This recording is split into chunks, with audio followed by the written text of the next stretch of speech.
Welcome everyone to the PlayVS Spring 21 High School Championship Grand Finals featuring Fortnite here. We just finished up with NA East and now it is time for the Wild Wild West, as somebody's gun said moments ago. Super excited to dive into this gun. Are you excited to see this West action?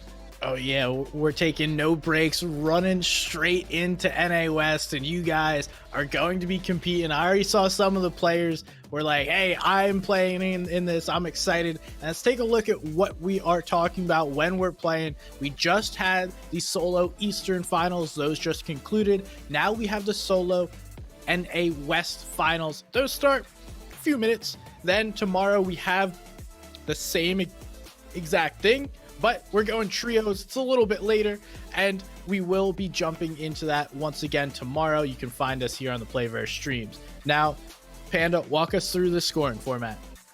No, absolutely. So looking at that right up at the top, of Victory Royale is 5 points, but not without points leading up to it.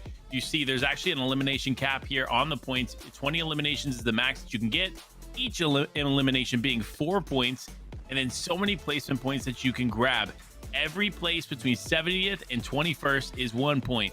20th to 6th, 2 points. Second to 5th, 3 points. And again, that Victory Royale being 5 points. Solid. So we're definitely looking more placement heavy with this kind of format. Although eliminations, they will rack up. We saw them, especially Jeff in that first game over in NA West, able to take it. But let's stop talking about NA East. It's the West time. We got to see what players we got coming on and who is going to be competing here today. Now, take a look. Any of your buddies, if this is one of your children competing, congratulations. They're awesome. They made it this far. If this is you're watching, awesome. Congratulations to you as well. Now we have Dex, Goon, Jacob, Jeffers, Commander, Zobi, Vortex, Dave. I mean, we have 100 solo players here competing, Panda. Yeah, lots of notable names too. You see Rextra, Frost, you see people like Primus, all great players in the scene. You see NorCal, Nugs down there as well. We just watched a Nugs compete. Now we're watching them compete again. Or watching a different one compete now with Wild Fox. You see Big Slick Nick. I mean, literally great names competing here on the West Coast. And these guys are all looking to get top 50 today to advance towards the PlayVS Cup, which is going to take place later on in June. These guys been grinding for a long time this season in the second PlayVS High School Championship. So they are now going to be looking for a solid performance here today. We're playing 6 games, Panda. Game 1 sets the tone. We saw that early. We saw a player win game 1 and go on to win NA East. Now it's the tone setter here on NA West. We have to imagine whoever is able to win game 1 is going to be set up for success here in this tournament. Yeah, I'm gonna have to agree. I think what it is once you get that momentum, that great game number 1, and you take that momentum and you remain consistent, you end up being on top. You do great in these things. It really is all about the energy you bring into every single game, and these players know this. They know that they need to perform at a high level each time they step into one of these games, and they have 6 chances today to make something happen. Oh yeah, and we saw it came down to the very last match to decide who was the ultimate winner, and I'm expecting the same thing here in West. I know typically more of an aggressive region, but we did the collegiate finals a couple of weeks ago with Fallout, and those were much more stacked than the NA East collegiate finals. So maybe there's a trend there. Are we seeing NA West is starting to become the more placement heavy region, understanding the format, or was that just an outlier? What do you think, Panda? I definitely think West has the potential, when at a higher level, to focus more on the placement, not take it so aggressively. And I think that's what we're going to see here in these games. I think these players know that they need to not only focus on those eliminations, but they really need to get the placement points, because there are so many up for grabs. And if they're consistent with placement alone, they don't even need to worry about eliminations. Oh yeah, a little no elim, no weapon kind of contest. Is that what you're talking about? Just like straight placement. That would be interesting. You know what? Listen, Bizzle did it in World Cup, man. No weapons whatsoever, and he qualified onto World Cup. So the West Coast can do it now here in Play versus High School Championship Grand Final. So I can see it. Listen, regardless, I'm super excited to dive into these games. In just a few moments, we'll be bringing you all the West Coast action. We want to hear from you at home. Who are you excited to see? We saw the player list, so many big and great names here competing on the West Coast. Who are you excited to check out? Because we're going to be bringing you all the different players. We're going to be cycling through everybody. So make sure, stay tuned, and we'll be bringing you your favorite players to the screen. Oh yeah, and not gonna hold you guys any longer. We have action. We're gonna be jumping right into it. And if you're new, if this is your first Fortnite broadcast that you're watching, Pan and I will try and walk you through, tell you a little bit of what's going on, explain some situations that may not make sense. But at the highest level, we are playing a battle royale. 100 players will be dropping into the map. Everyone gets their own loot, and only one survives. Every single placement matters. You get points over time, and you also get points for eliminations. Those are the bare bones, the basics. Now, there's a lot more that goes into Fortnite than most battle royales, and that is the building and editing, Panda. Yeah, and so this is one thing I'll say. Fortnite has always continued to stand out in the BR genre, and it's the reason that the game's been so successful, is that it takes a whole nother layer of gamer to be able to handle and play this game at a high level. No matter how much practice you put in, it really takes time and effort to be able to do the things that we see these players here on the West Coast do. No doubt. And it's all the inputs.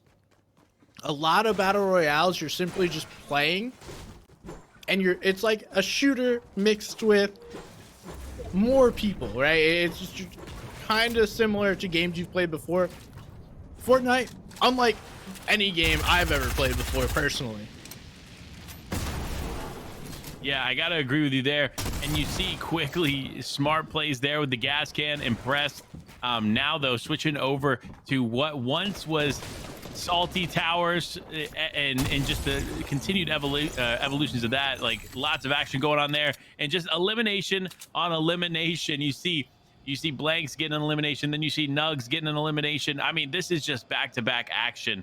You see, this is the West Coast, folks. They are a little bit more aggressive, but nevertheless, I think we're going to see this begin to slow down here after these off-spawn drop engagements take place.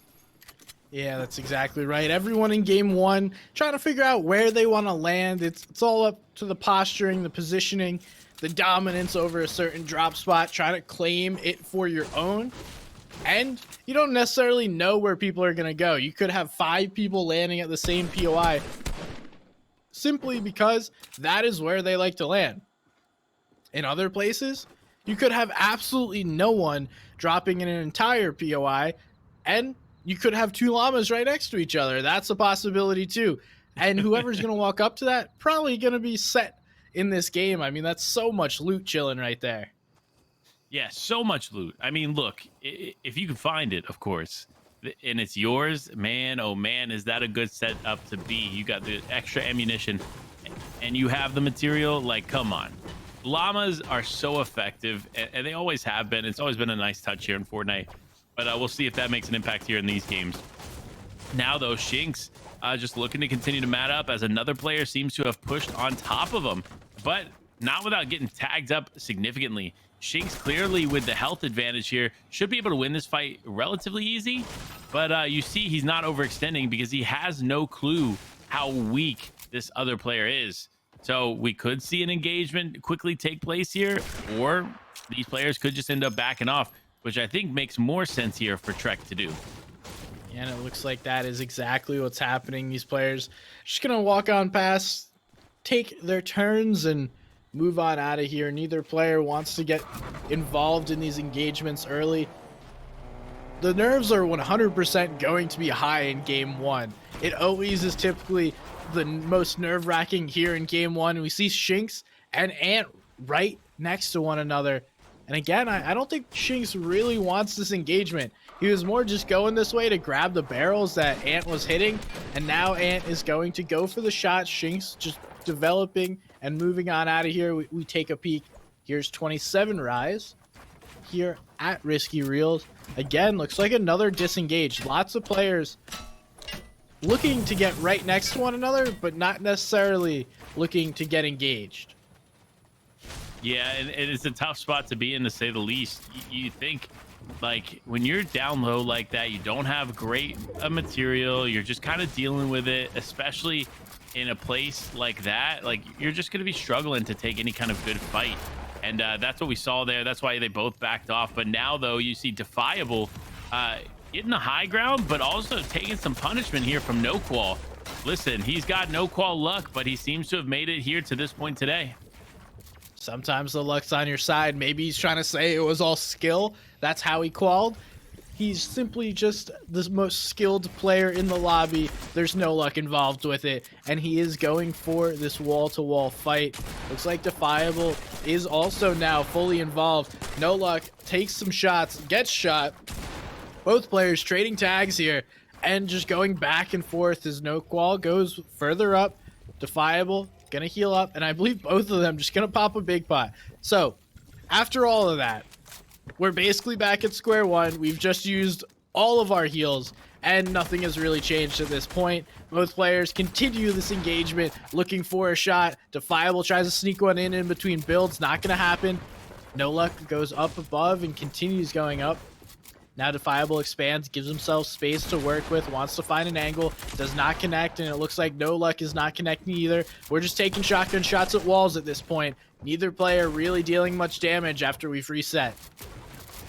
Yeah, and I gotta say this, they need to end this engagement fast. They are in zone, which means more people are likely to rotate in their direction if they are not quick, especially considering there's still 85 players remaining, meaning that there's so much opportunity for third party here. If they're not careful, they'll end up both back in the lobby. Well, and the mats have to be running dry too for No Luck. I mean, we see Defiable on 40. That's only his metal left. He's used up all of his other materials, and he's starting to look around. He heard you on the broadcast, even though he actually didn't. But he's like, hey, okay, there's got to be someone trying to sneak up next to me. I know this fight's gone on too long. And that's just that internal clock within these players that know is Shinx is in another engagement. And this is Trex, who we saw earlier.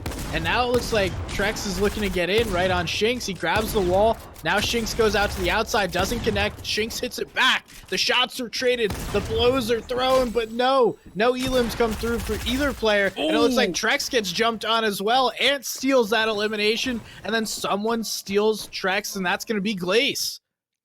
Wow, what a game there for Glace. Being able to jump in and just clean that up quickly is kind of nice.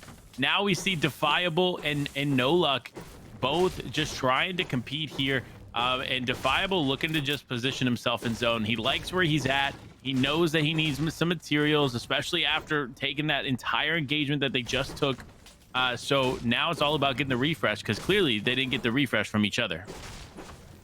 And now both players, they tried. You got to respect the effort. It didn't work out, but you tried. You fought one another. You spent all of your heals on that engagement and walk away with I guess surge damage. I was going to say nothing, but with 83 players still up, likely surge is going to play a factor. And should we do a quick little surge explanation for some of our newer viewers or players? Absolutely. So let's go ahead and break down what Storm Surge is for those that do not know at home. So Storm Surge is a mechanic built into Fortnite to help with the amount of players that go on through certain amounts of zones.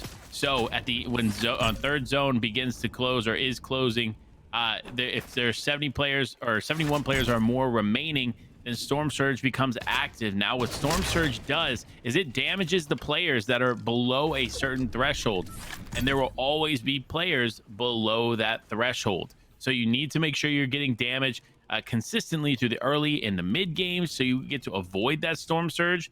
But also when Storm Surge becomes a factor, no one is safe. Storm Surge will tag you through builds. It'll tag you when you're rotating, it does not matter. There's no way to protect yourself, and there's no way to truly heal off against that storm surge. We've definitely seen a number of players try to heal off. I don't think we've seen anyone successfully do it and live to tell the tale later on. You know, maybe they do out heal it for a little bit, but then next rotation comes through and then they're just shambles and can't really do much. Now we're tuning in with Rextra here in Lazy Lake with a wonderful loadout, if you gotta ask me. Looking for some potential shots on players, hanging out next to one of these buildings, putting himself in a really good position to make a rotate whenever he wants to. But oh, okay, Chewy, that poor guy, I mean, he was just quickly deleted. Chewy takes down Primus. We see Billy go down as well, and I was just saying Surge might be an issue, but these guys keep playing like this, we're not gonna have a problem.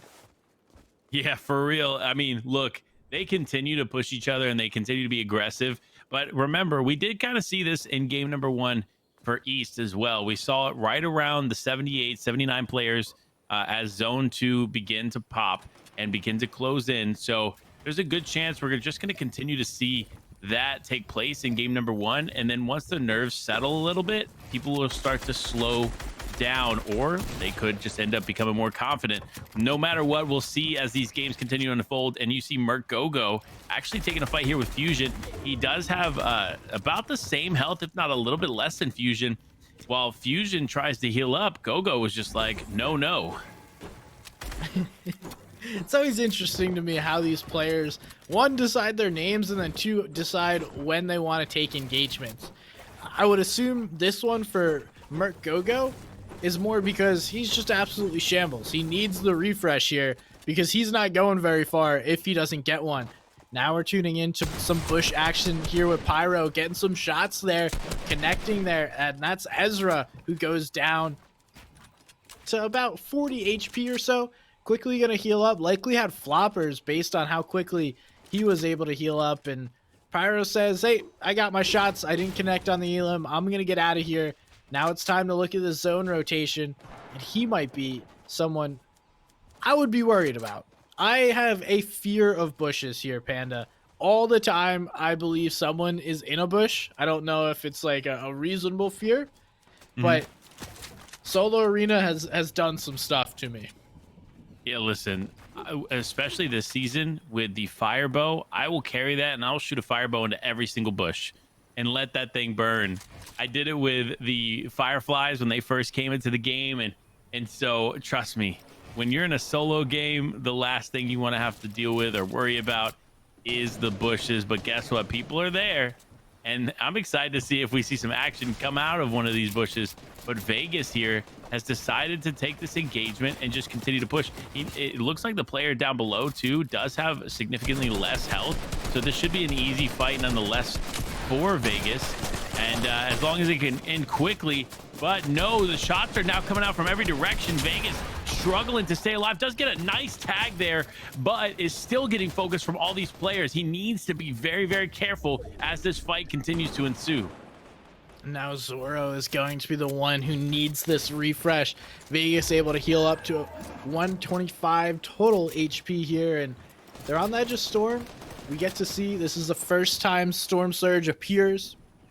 It is active right now, and here's one of the players. So you're going to start to tick away because he's 8 below. It's the damage threshold right above the mini-map. That tells you if you're above or below. Little fun fact.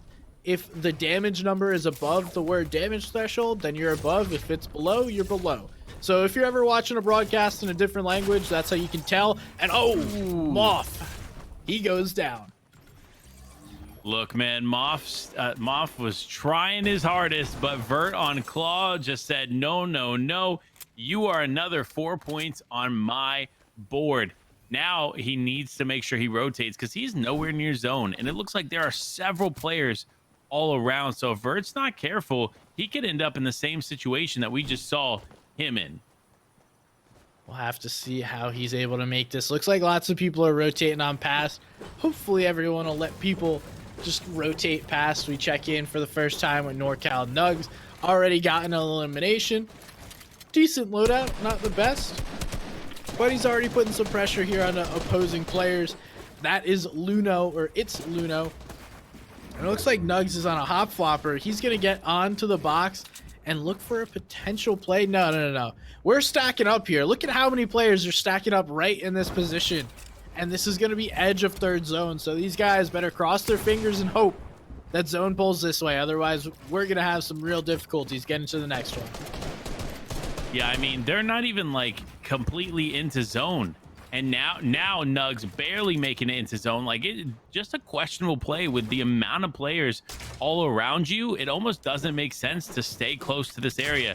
But sometimes it's also difficult on the opposite end to even get away from it when there's this many players. So we'll see what happens regardless as Nugs just continues to try and survive here in these final moments of game number 1. And we get to see Squimmer now for the first time. Welcome to the broadcast, my friend. Already has one elimination. Tons of heals in his inventory. Hitting shots, too. That was a big tag. That might be cue for him to go get aggressive, but nope. Just gonna chill in his box. He's one of the many players stacked up in this little bend on the river. I don't know why this exactly turned into it. Sometimes there's just this pile-up effect where you have one player start holding people, and then they hold the second player, and then you hold another player, and then you hold another player, and it just continues to build up. And I would guess that that is what happened here, as we see Beastie right on the edge of Storm, has 6 peppers. Not much more to his name other than that, as far as heals go. We'll see, though. My guy has a powerful pump in his hands, and he is ready to make a play. But it looks like Klux is waiting for a peek to happen. He's holding a right angle with that bow. We can see them basically face to face as we tune in with Zerg, another player for the first time. Yeah, and looking at Zerg immediately dropping down and getting the elimination there on Kings. Look, if you're not careful, you could end up on the other end of Zerg's epic assault rifle. And we saw right there him quickly get the elimination there.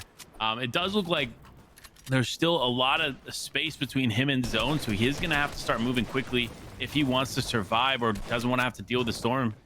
But regardless of the case, like, there is still just so much taking place. 62 players remain, shots coming off in every direction, and it's hard to tell from Zerg's perspective where he should even go.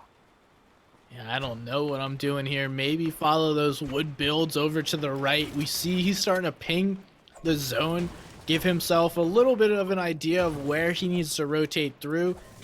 And luckily there's a good bit of materials in the way already. Gonna hop in the river, try and rotate as far as you can. You gotta like the little boost you get from swimming. Allows you to go slightly faster, and Zerg gonna decide not to go in that certain direction that he started off in. Quickly was deterred that way from another opponent with those AR bullets. You know, just a little tag like, hey bro, this is not your rotation path, go find another one. Now he's doing exactly that, spending this brick and managing to get himself through here. Yeah, I'm gonna say Zerg is definitely smart in the way that he just rotated. He knew exactly where he needed to go. He avoided all of the hot spots and ultimately put himself in a nice little position there on the edge of zone.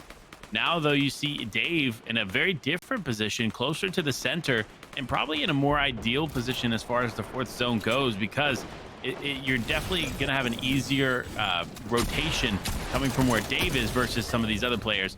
Wow, and as we switch over to Ant, just completely dominate every single player that attempts to come towards them. What a turn of events there for Ant. Great start nonetheless, and definitely a great refresh if he can get the rest of the stuff up there. You know, he's being super careful. Lots of focus coming his direction from the players around. So he's just going to try to get this refresh, and he needs to begin the rotation. The last thing you want to do is find yourself caught up on the edge of storm with all these other players. It's a tough position to be in when everyone gets greedy. You get so many loot goblins right on top of you trying to gobble up with all that loot that you just earned on your own. We see Dex sitting on a pile of loot himself, waiting to make this rotation, popping in a cone here, trying to get a shot, not going to connect. A little bit of pre-fire action by both those guys. Neither one going to get any payoff from it, but Dex Now looking for his rotation path, sees he's got to go up this mountain, and just going to continue to move on through. Now someone who's in a very bad spot on the edge of zone here is Kona. Not many materials left to their name as they try and make this rotation path. Another player jumps in their box, and down they go. Kona just barely alive, not able to get those cabbages off in time, and they're going back to the lobby. Look, man, that's what it's like fighting on the edge of zone, especially when you don't have floppers in the inventory, because there's no other heals that are going to heal you significantly in Storm other than floppers. We've obviously seen cabbages have some effect, right? But when you need quick health, like in that situation right there, cabbages are just not going to work. But what is working here is Slick Nick up on the high ground, and it looks like he's just kind of dominating everybody down below. So Kenzo now trying to get a decent spot there in the mid area of that, or mid layer there. But Slick Nick was just in chat right before the game started, and now he's on top of this game. Hey, let's go. We get to see our first moving zone. So every zone up to this point is in a place that is currently safe, and it just gets smaller and smaller. Now these moving zones, starting in 6th zone, goes to an area that is previously in the Storm. So a little bit difficult for these rotations, especially when you don't have as many materials. A lot of these players have been playing trios and are used to playing a different style of game. So we'll see how this holds up against a solo match, as we see Kyle Gamer looking to hold this high ground position. Interesting, in a very difficult spot. Now gonna start looking for some potential beams. Does get some shots there on a beastie, doesn't finish the elim, and we're now checking out multiple players here in the zone, just trying to rotate through, as Slopex is actually getting caught up in these old builds and narrowly finds a way through. But no mats left, he's got to rely on somebody else to build for him. Yeah, it does look like an elimination came through there for Slopex, giving him a little bit more health on the board. Now he just needs to connect with somebody else, and there it is. He does get the elimination there on Caden. Nice little refresh there with the pump shot, but no, he does get tagged up quite a bit, tries to move, but immediately goes down to Ezra. Now Beastie on a different layer, going down to what is the blurry, another player we've seen a little bit of action from here today, and that action continues to ensue. Now Cal Gamer holding the high ground and looking to finish this game in dominant fashion. Bouncers still in play as of right now. Remember, Fortnite has said they are going to take them out, but when? That's the question, as Cal Gamer now again attempts to maintain the high ground. He's holding it pretty well, but soon will run out of materials if he doesn't get the refresh. That doesn't matter here to Tio. He's just desperately trying to make do with what he has. Only about wood left, and then siphon hard mats. Cal Gamer is going to go ahead, get 2 eliminations there in the feed, but then goes down to Kanye. So Kanye cleaning that up. Tio takes a quick look, finds that high ground's wide open, and he's going to pop up there and try and take it himself. Yeah, and look, Tio able to do it, as Toomsy right down below is getting some eliminations as well. And look, the med kit play is in full effect. He was able to get it off before Storm is officially going to take him. But that hopfish for Tio is actually going to be a big change of events here, as he gets dropped down. He does get some shots off, but nothing significant enough to stay to get eliminations with. And there it is, tag after tag, but he just can't turn them and convert them. People all around as Tio just tries to heal up here.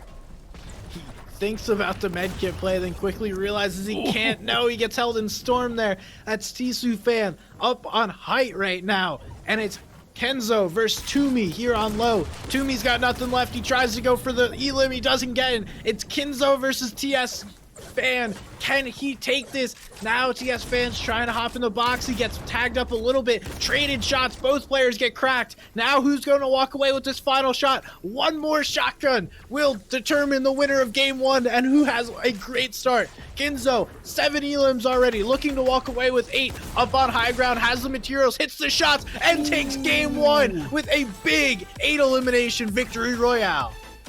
Kenzo coming up on top, 8 eliminations, 4 points per elimination, and the victory royale. That is significant. A huge game number one there for Kenzo. And we're going to see how that impacts the leaderboard here in a little bit. But first, let's dive into some replays from game number one, starting with Chewy and Zerg. You see them. The AR is out. The spray is real. And they just get elimination after elimination. And this is that other segment where we saw Ant back-to-back eliminations with players just trying to jump in his box. And if you like to watch eliminations, these replays are for you, because we're showing you so many of them, seeing exactly how these players popped off, how they got those desperate refreshes or the big refreshes. Not all of them are desperate. Towards the end of the game they get that way, and then Kenzo clutching this up with the shots at the end. It all becomes an aim battle at the end, who hits their shots and who doesn't. That time it was Kenzo, and he walks away with the victory royale. Yeah, I definitely think Kenzo had no doubts in that game that he was about to walk away with that victory royale.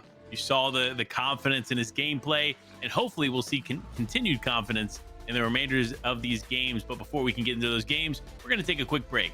Stay around, and we'll be right back. Like you, be strong to hold the powers of the sun.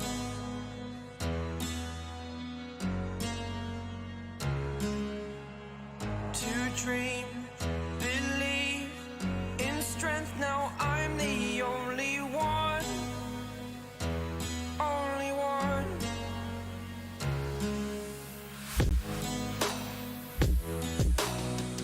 I was an ordinary boy until I broke the rules. My life destroyed. Life destroyed. Until I walk awake, scream my mind, I shout, the ground shakes. How much can I take? My mind will break. Will it break? Can I take? Can I be your superhero?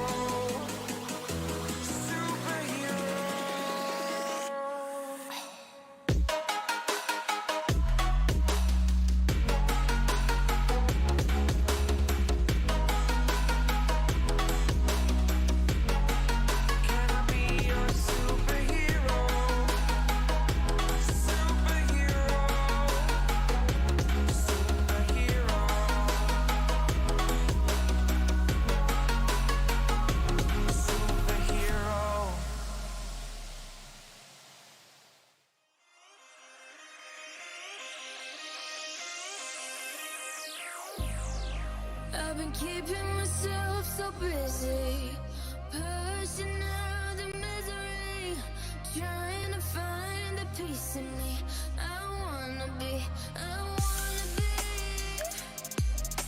find myself, but again, it's always a phase. I wanted to stay, no you don't understand. I've been losing myself, I've been losing myself.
so purely. I'm pushing myself to the edge, not in a good way. Been testing myself by the worst. I've been pushing my mind to the most. I've been loving the people around me, but I'm so paranoid, so paranoid.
We are back with the PlayVS Spring 21 High School Championship Grand Finals featuring Fortnite here, myself, Panda, and Somebody's Gun, bringing you all of the action. And without further ado, we're going to dive straight into the leaderboard here after game number 1. And I got to say, it was a crazy game number 1 indeed. West definitely not disappointing with Kenzo there on top with 129 points. Already solidifying himself. We'll see if the trend continues. Big wins in game 1 led to a big win in game 2. We'll see TSU fan able to finish in second, 104 points. We got Toomsy. Those are our top 3. And then obviously Kanye popped off with some elims because he shifted the leaderboard with that 8th place, but still able to finish in 4th. Defiable, Dex, Barney, Tio, Atso, and Voltix are rounding up our top 10 here and having a solid first match. Yeah, solid first match indeed. And you look at that top 20, 62 points gets you into the top 20. And if you consider the amount of placement points that are up for grabs, that's not much. So this leaderboard can shift at any point in time. And remember, while there is some stuff going on with the top 10, obviously the top 50 get to go on to the PlayVS Cup in June. So listen, all that matters right now for some of these players is that they make it into the top 50 so they can compete this summer in that cup. Yeah, and that's where I want to be. I mean, we saw the top 50 players coming through on NA East. Now the top 50 players here out on NA West get to make their mark and determine where they stand in this PlayVS Cup, and as well as the high school championship featuring Fortnite that we have going on right now. It is going on right now, just in case you didn't know what you were watching. That is where we're at. We have some of the best high school players out in the western region of North America taking on, I guess, the other best players in the region because they're just really good. And it has been phenomenal to watch the PlayVS all day. And now we get to cap it off with West, which didn't surprise me in any way. I expected high-level competition thus far. That's what we saw in game 1. More matches here to come. But Panda, you know, anything you're expecting, anything you're looking for going into these next few games? Well, we just officially got word from Fortnite that they have removed the bounce pads from competitive playlists, which means we are not going to be seeing any more bouncer plays. However, that means people are going to have to rely more on the peppers. We talked about it early on when it came to the East Coast rounds that we were watching. Now it's going to be a focus for West Coast to focus on the peppers. So we'll see if that makes a different impact here going into game number 2, especially considering those bouncers are now gone. Yeah, and that puts priority on certain spots like Misty Meadows, Retail Row, Caddy Corner, the Orchard. Anywhere that has those knob boxes are going to be where you want to land and put yourself to get those peppers and have a nice solid rotate. we'll have to see. Zones have been in the players' favor thus far, but let's see where they're going today in this match right now as we're jumping into game 2. Let's look at where the players are going on the map. Panda, if you got to pick, where you landing right now? All right, you already know what my answer is going to be. Even though there is a couple players in the vicinity, it's going to be Caddy Corner. For me, the upgrade NPC, the fact that you can buy mechanical parts from the NPC. I mean, there's so many advantages to Caddy Corner as a POI right now. That's why you see so many major names fighting for the POI, not only in this tournament, but in several tournaments that we've watched so far. Now, though, another POI that we need to talk about is the Lumberjack Yard here, which is, it seems like, is where Extinct may be looking to either go or rotate to. You see, he may be rotating or flying in on the outskirts, going towards the island a bit more, and trying to hit those houses, and then in hopes that he could rotate, come back for that NPC. Because if you don't know, there's an epic pump shotgun there right at that NPC, and all you have to do is eliminate him. A little easier said than done when you're contested, so solid move to move on past. We see Carson here, and then Hitter is right in the background. So both these players contesting this single tower.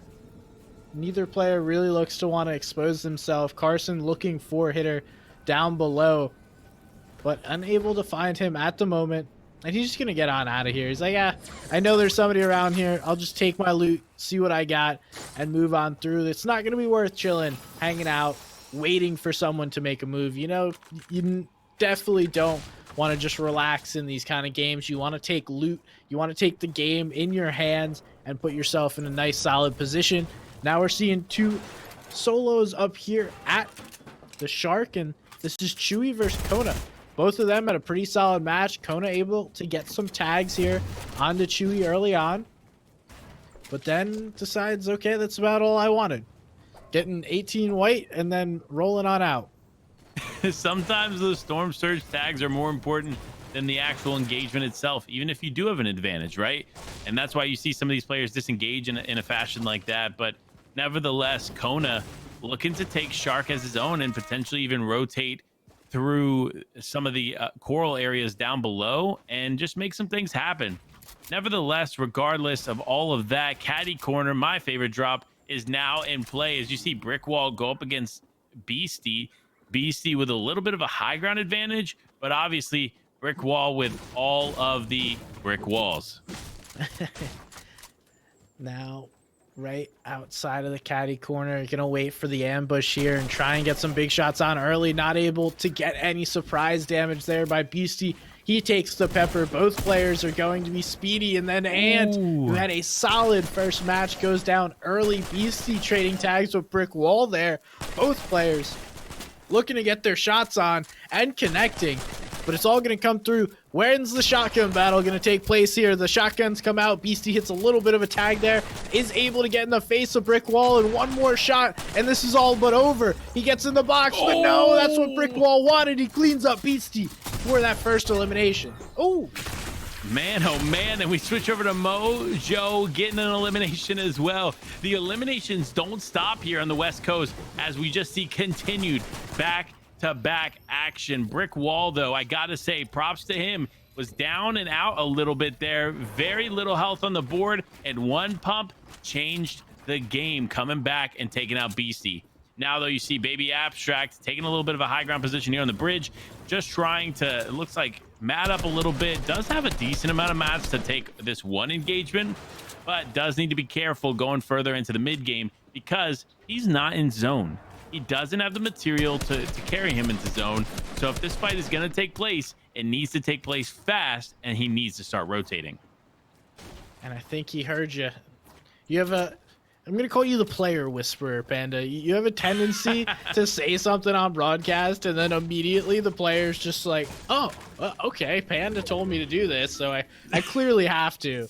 And Panda, the player whisperer. How's that sound? It sounds good to me. You didn't know we have all the players from these games in Discord with us. I guess they don't seem to listen to me. Maybe I gotta work on my voice. You do have a wonderful voice. Well, thank you. I appreciate that. Listen, you have a beautiful voice too. I don't know what you're talking about. But Aw. listen, there's so much action throughout all of these games today. I'm excited to get to cast these with somebody's gun. We get to cast every once in a while, and every time we do, it's always fun. But now, though, looking at a situation that's less fun, it looks like Rextra is now trying to take a fight here with another player, and that player just quickly took the high ground from him. The cranks come out, showing off those creative abilities, those 90s or retakes, some combination of the two, maybe even both, or some super jumps. Haven't really seen those used a ton. Kind of used in those creative 1v1s. Now we see Rextra looking for those shotgun shots. He has enough mats to take this fight, but not necessarily a ton to continue building up. And now we have Keto Fan, big protein guy, going up against another player up above who appears to be taking a med kit. He's going to go for the drop. Will get that. Ooh. Oh, nice. In his box, but not able to finish this out. Only 8 builds here on Keto. And that's Shy Sty right above. Is he going to finish it? Yes, he does. Ooh. Keto picks up that Elo. Clearly, that keto diet working out for Keto Fan here as he is able to get the elimination. You know, listen, they say on those keto diets, you have a clearer head. And clearly, in that situation, Keto Fan had the clear head. Okay. I mean, I understand. But the one guy I knew that did keto, definitely not a clear head. Making some questionable decisions. So, not saying it's for everyone. But pick your poison. You can eat whatever you want. I mean, that's kind of what life's about. Do what you want. Yeah, absolutely. Listen, I've personally tried every diet in the book. Everything works in its own right as long as it works for you. That's the end of the story. That's how diets work. But what's not working here is Zerg trying to get an elimination, and it's just not going in his favor. He keeps getting tagged up here. He's going up against this other player. Shots are coming off now. Significant shots being held. Zerg now kind of weak here. 59 HP in a dream. He needs to back off. He needs to take the med kit.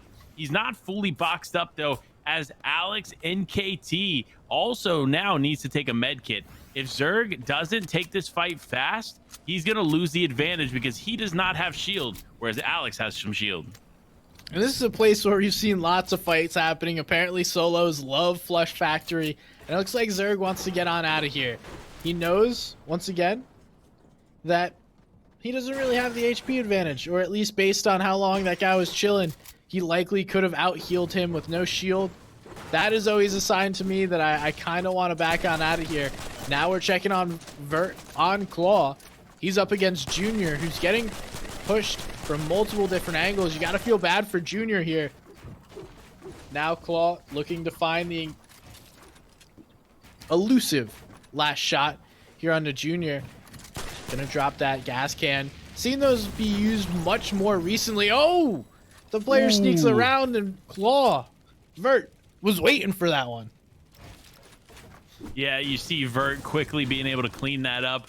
That is the just intelligent factor of being a player in his position. Vert clearly knowing and identifying how to handle that situation and executing flawlessly.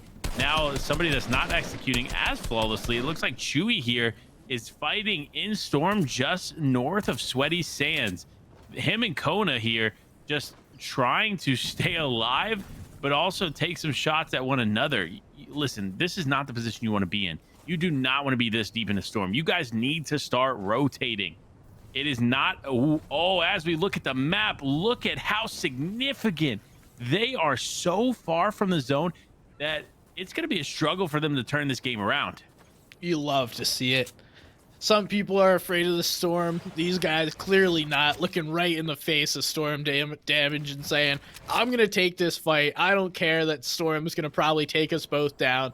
That is the way that you don't want to play Fortnite, and those guys know it. Now we tune in with Atso, who is looking right at Zoro. Not going to take some shots. He knows that Zoro has a nice sword over there. You got to be careful. Hitter goes down there to Clyde FN in the feed, and Atso continuing to get those materials up.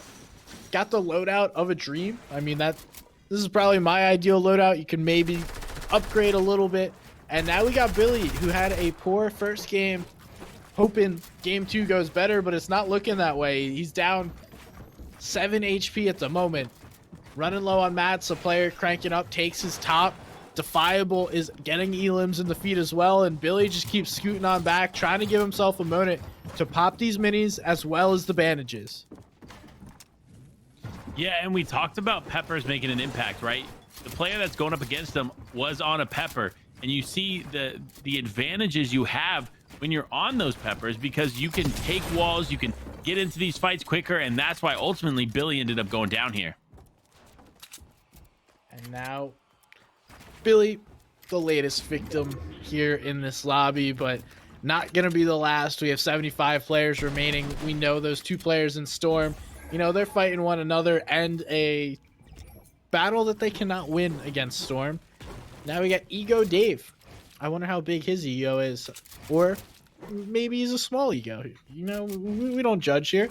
It just says ego. It could be big, could be small, never know.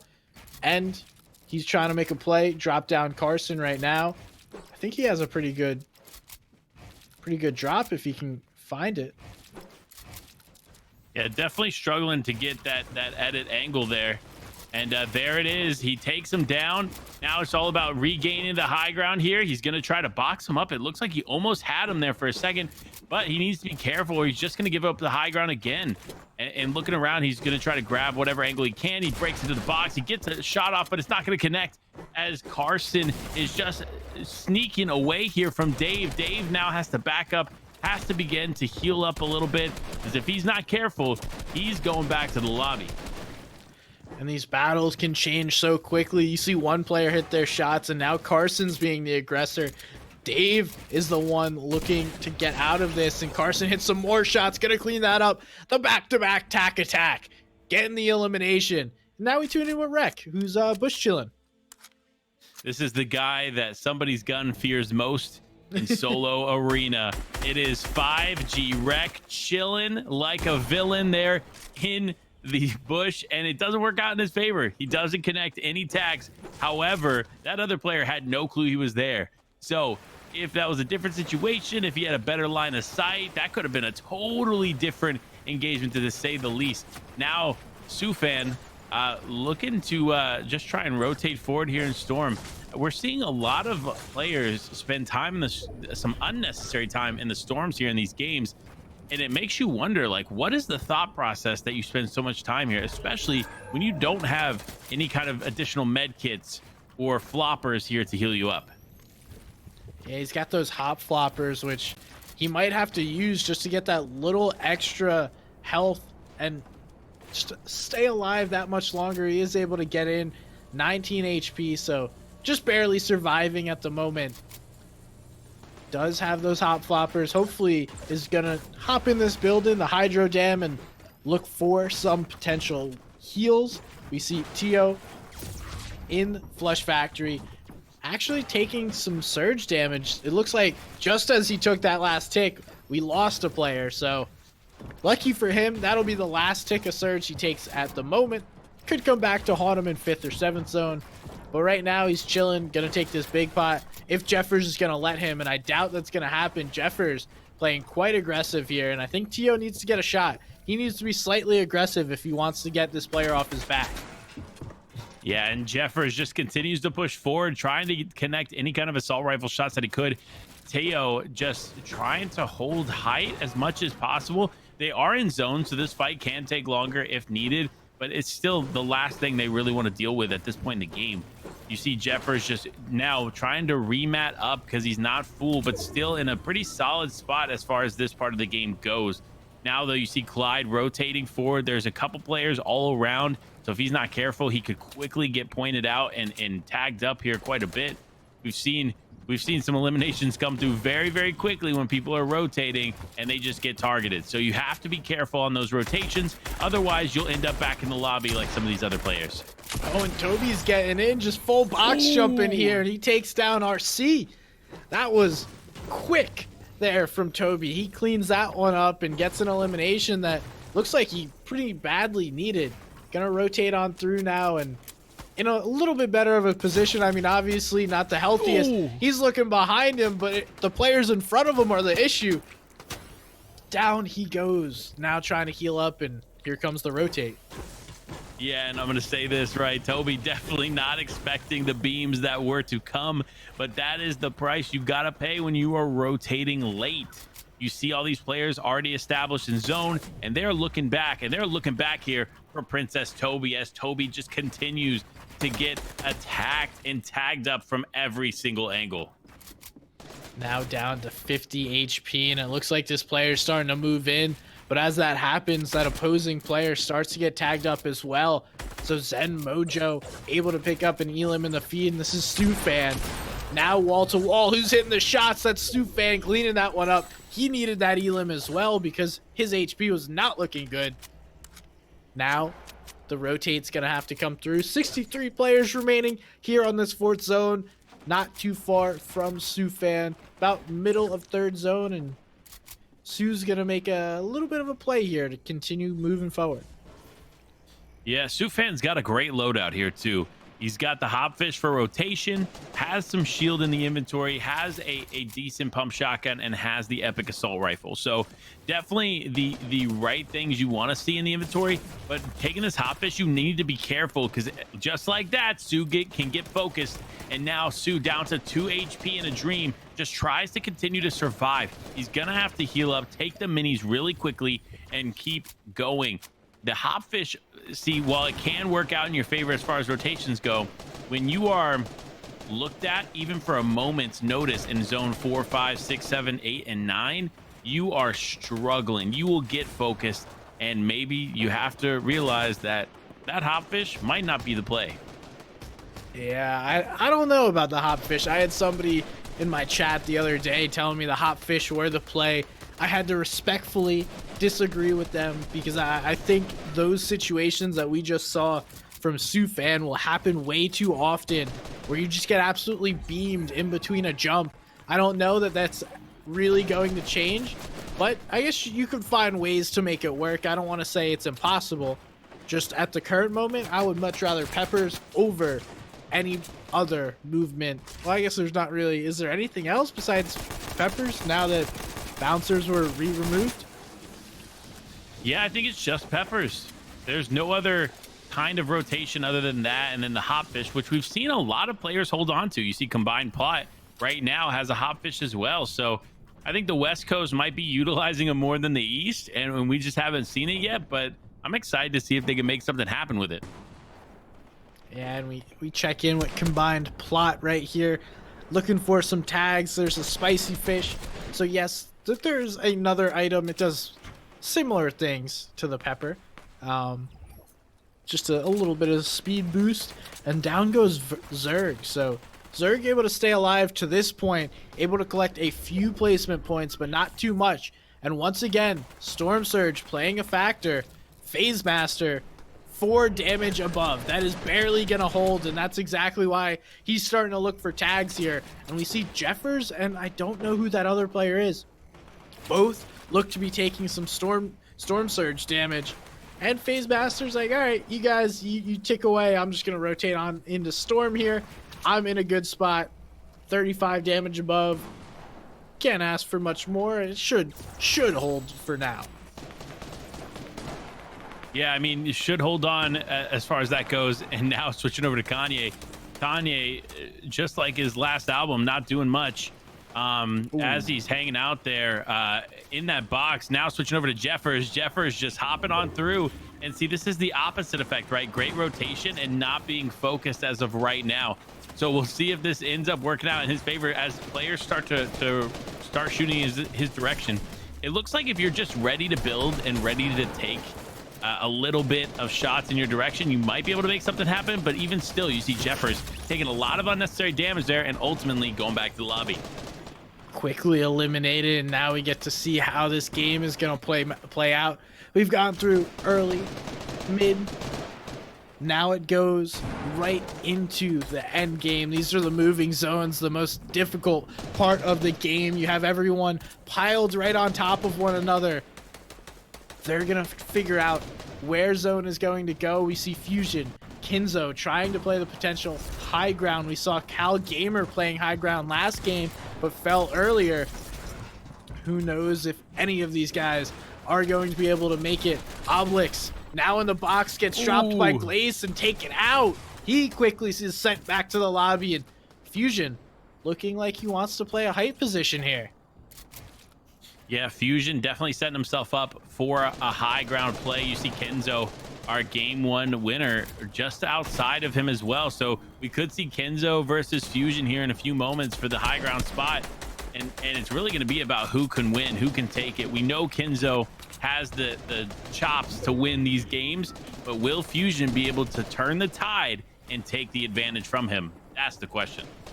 I don't know whether or not it's going to happen. Here comes the cranks from both of these players, spending those precious materials that neither of them really has the ability to spend, and it looks like Kenzo's going to be the winner of that one.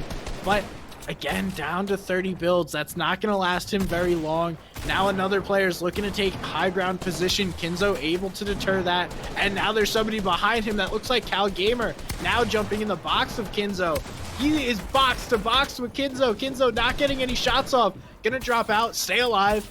At least he's still living and able to tell the tale of it, but no materials left to continue building, and Cal Gamer once again on high ground. He is dominating this position in these lobbies. Yeah, definitely dominating a lot. I mean, look, Cal Gamer is stepping up too.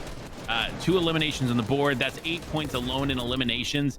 A really solid spot to be in now. Pepper's getting popped again. It looks like Cal Gamer's just gonna have to drop. I don't think he's gonna be able to hold this layer that he's on, and I don't think he's gonna be able to take the high ground.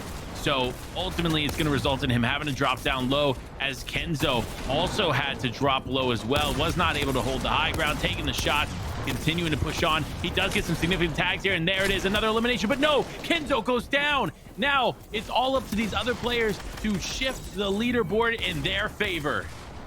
Cal Gamer getting a nice little refresh here. He's still on the Peppers, going for his position. That high ground is what he wants. He sees Defiable up there. Is he going to make a play? The Pepper comes through, and now they continue to roll on. He is not in a position as far as materials to continue to play height, but he wants to take down multiple players on the way. He gets tagged up, gonna go for the big pot, and Defiable, ooh, picking up the last tag there. Down goes Glaze, and Kides is going down as well. Defiable holding strong here on the high ground. As we continue to spectate, we see Josh Blank going box to box. No materials left. He hits some shots. Now they're getting face to face. That's Cal Gamer that goes down, and then Blank goes down right behind him. Everyone is getting eliminated here on the low ground. Everyone indeed. Defiable, just showing a dominant force to be reckoned with there on the high ground, as Squirmer down low, just trying to med kit up. Definitely a change of pace as another player approaches here. He's just trying to stay alive. He rotates through. He does get a little bit of a refresh there on material, but not enough to really make an impact. Now Commandant on the bottom, dead, eliminated quickly there to Barney. Barney now just stepping up and trying to survive, looking to just hold on here for dear life. Not too many material left to go. Now switching over, you see Defiable still knows that he has the high ground. He has every advantage to win this game, so this is really his game to lose. Merc tries to go for the med kit play, but not able to get it in time. Now he's looking for the refresh. He gets tagged up. That player is going to take the advantage here. Another possible medkit play. Not enough time. Shots come through. Not enough to get the elim. That's Barney. Now it's a 1v1. Barney versus Defiable. Barney just barely trying to get out. Defiable's going to lose the high ground position. He was looking for the shots. Wasn't trying to build. Barney up on height. Now is Defiable going to be able to turn the tide here? He has the peppers to overtake him if he wants. Not the builds, though. He goes up, takes the shot, misses. Ooh. Defiable. Oh. He does hit the shot. Barney whiffs on that final pump shotgun shot, and Defiable taking game 2 there. What a play there by both of those guys. Look, Defiable stepping up to the plate, had the high ground for the majority of the time, and then lost high ground. Barney gets on the high ground and then ultimately still goes down. That just shows you that you can win, whether it be high ground, low ground. You have every advantage to do so. Now looking at some of the action from this game, you see there's Vert getting his elimination with the legendary shotgun. You see Clyde getting eliminations too with the epic variant of the pump shotgun. The pump shotgun is a power weapon to have, folks, and when you have that in your inventory, you should feel pretty confident that you're going to have a good game. Oh, 100%. We saw these players getting aggressive here. So many people jumping in boxes, just like Cal Gamer. He had another solid match in this game. We see the back-to-back elims from Blank, and then it all comes down to Defiable versus Barney here, and it's a matter of who hits your shots. This time, it was Defiable, but maybe next time, we'll see some other players on top. Yeah, and that's what I'm looking forward to, right? I want to see some things shift. I want to see some things change. And we might see that in just a few moments. But before we do that, we're going to go ahead and dive into a break. So stay tuned. We'll bring you game number 3 shortly. Like you, be strong to hold the powers of the sun.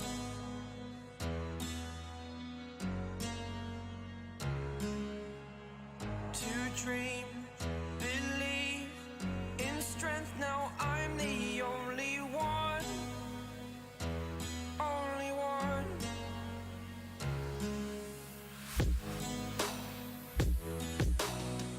I was an ordinary boy until I broke the rules. My life destroyed, a life destroyed.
We are back to the Play versus Spring 21 High School Championship Grand Finals featuring Fortnite.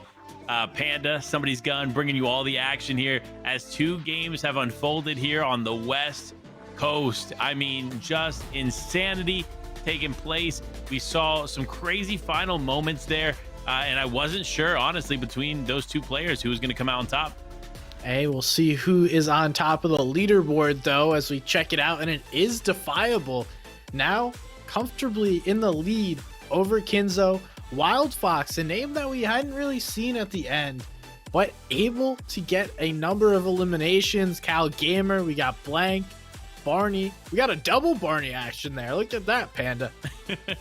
Here we got Barney and Barney. We got Acting Like and SRT. So lots of action coming from them. You got Kanye, you got Gogo, you got Atso. So a decent top 10 here, but definitely a difference in points between 146 for 10th, 220 for first.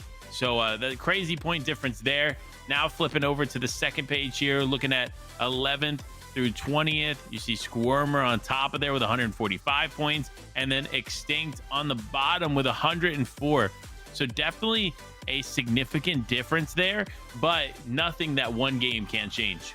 Yeah, we're looking at a little over a 100-point difference, and we've seen the leaderboard switch up. I mean, it all depends on who is able to make these end games and win these matches.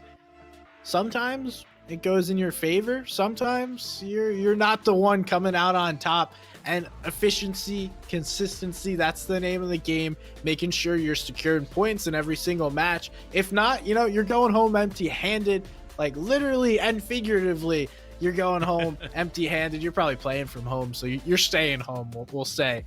But almost, I guess we're a third of the way through. Would be I was about to say half, and I'm like, wait, no, that doesn't make sense. Now we're a third of the way through. First 2 games down.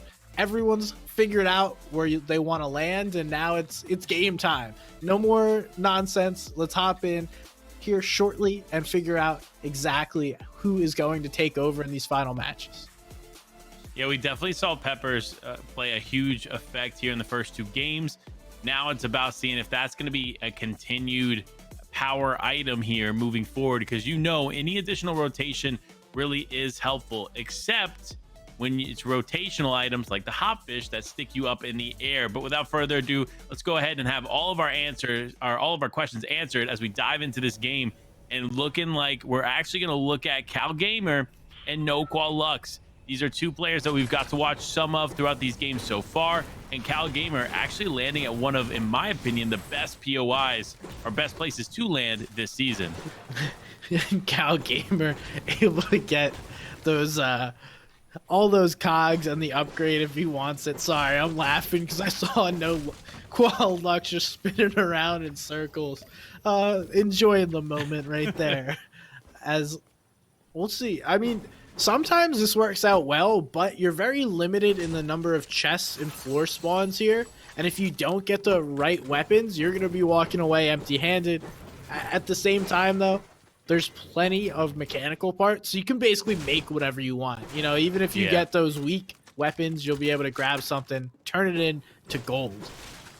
Yeah, and look, while we're bringing you all the action on the broadcast, I got to give a quick shout out to Dream Sloth out there in chat, taking care of you all and taking care of all the questions that you guys have answers to. Thank you so much for all that you're doing out there in the chat. We appreciate you here on the broadcast.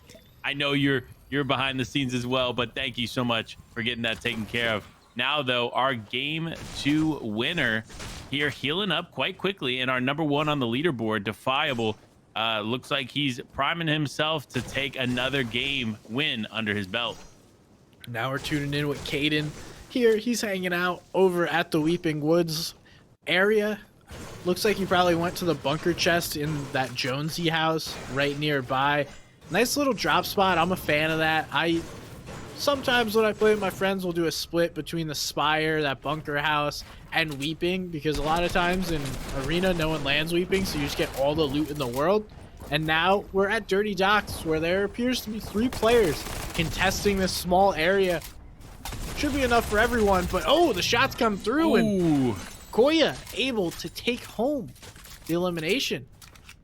Yeah, look, Koya clearly had the less of an advantage, in my opinion, to the other player. But looking at the overall outcome of that, Koya was able to turn it in his favor. Props to him, man.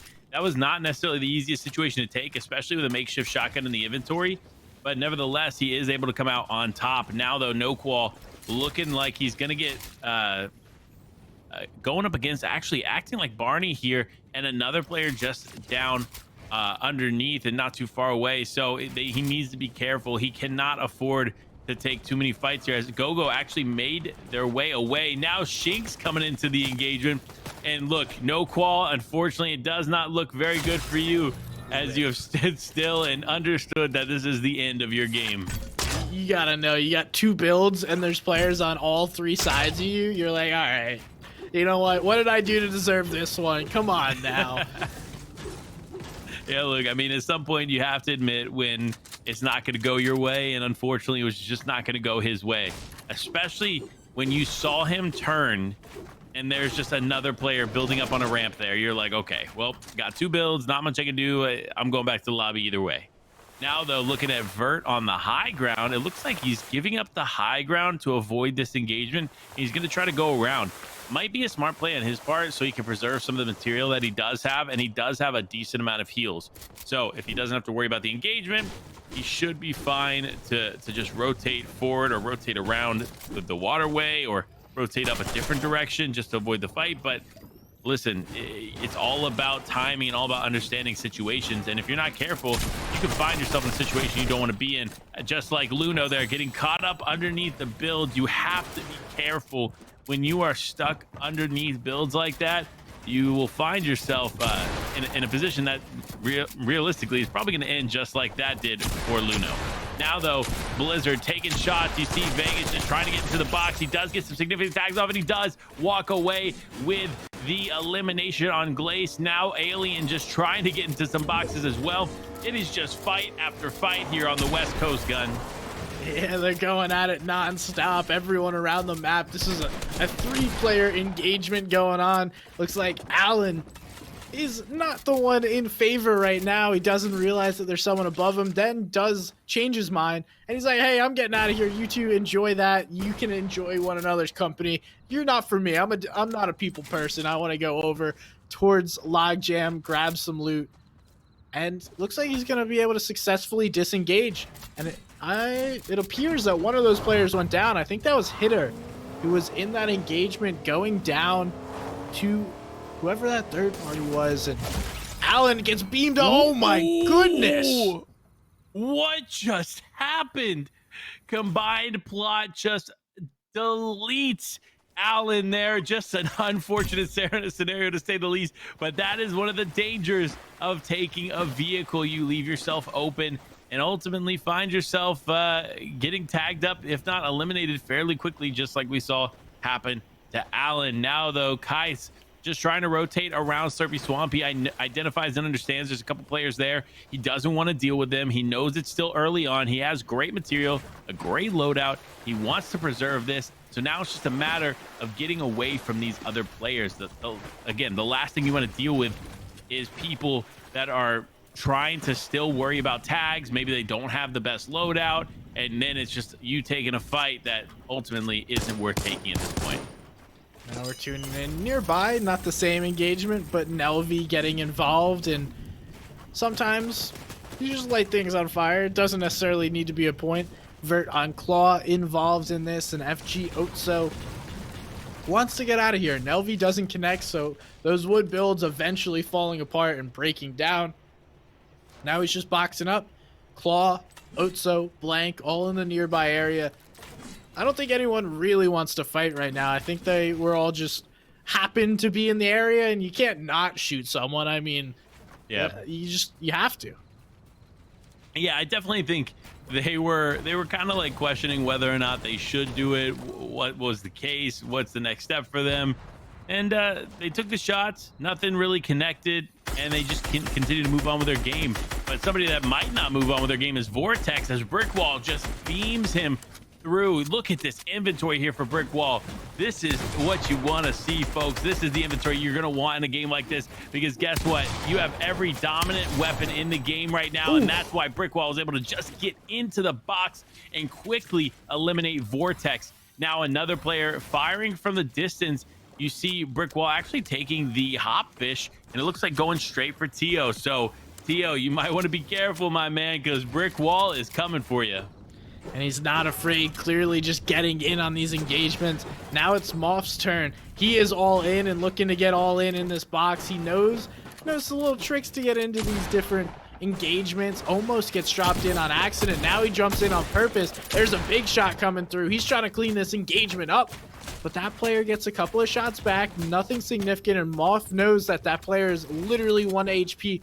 Flanky is not vibing right now. He is in the player's box. He gotta hit that shot, and he goes down, as well as a nice little engagement here for Moth. Didn't really need the extra loot, but picks up the extra points. Yeah, I think at that point it was just for the points, right? Like, there's no reason otherwise to take the fight. You guys were close together. Then obviously Moff got an advantage without using too many material, and then ultimately walks away taking those 4 points, because remember, those eliminations are 4 points on the board, so still pretty positive as far as that goes. Now Jeffers just trying to make something happen here, trying to connect with this player, Bofa just above. Nothing happening, and he just kind of continues on. Now you got Killa here, just trying to survive as well. Again, so many players getting into fights and then separating. So I'm excited regardless to see what's about to happen. Definitely want to see how these engagements continue to happen across the map. We've slowed down, at least appearing to. Maybe our observing crew giving us a second to catch our breaths after watching all of these engagements take place early on. And they just continue to happen. It looks like Defiable there, right on the wall of Ash. Those two are going back to back at one another. And Defiable trying to get some heals off. JWab just in the distance, watching this engagement happen. And now we tune in. This is what we were looking at. Ash, Defiable. We're shooting shots. Defiable has plenty of heals. Gotta be dangerous, though, to sit here with 138 HP, knowing you can easily get one pumped. You got minis, you got bigs, enjoy those, man. Yeah, definitely take advantage of it. You have the heals in the inventory to make something happen, to change the game and stay healthy. And unfortunately, you're just not taking it. But don't worry, your team, not your teammate, the other player will. Listen, and that's what we saw here. You see Ash just take some shield, or Ash just take some shield, as Defiable just continues to take shots. Now Defiable quickly realizing, you know what, I need to do what I need to do. Surprised though he didn't take a mini ahead of time. Listen, all I'm saying is that extra 12 shield can make a world of difference. I've been in engagements where I've lost by 1 HP, so it's not worth the risk. Defiable though, looking to get some shots off on Ash in the distance. Now looking at his inventory though, he has the harpoon gun ready. He can easily get into his box. It's just a matter of executing when. Defiable is 19 damage, or now 21 damage below the threshold, and then quickly switching up to 277 above, so he doesn't need to fight. He just wants this elimination for those points. Defiable, clearly a box fighter. I mean, look at the peaks, the angles, the control that he has box to box. My guy is comfortable taking these engagements, while as Ash seems to be the only one taking damage right now. Defiable, since we tuned in, has not taken a single tick of damage and just continues to pre-fire and look for shots there. Ash, on the other hand, looks a little shaky, not in the best of positions. And we get to see now Defiable continuing to grab extra pieces and look for these shots here. So many walls taken, and you gotta think the ping advantage is all to Defiable as he takes every single one of these. Yeah, I mean, he's easily taking these walls. He's quickly getting the possession of everything around the real estate, so to speak. But Ash is just not pushing forward, and neither is Defiable. So this fight's just going to continue to ensue. And that's why we switch over to Extinct, because this Extinct's engagement is taking place. Now, though, Defiable, it looks like, Ash just decided to push forward. We see an update in the engagement here.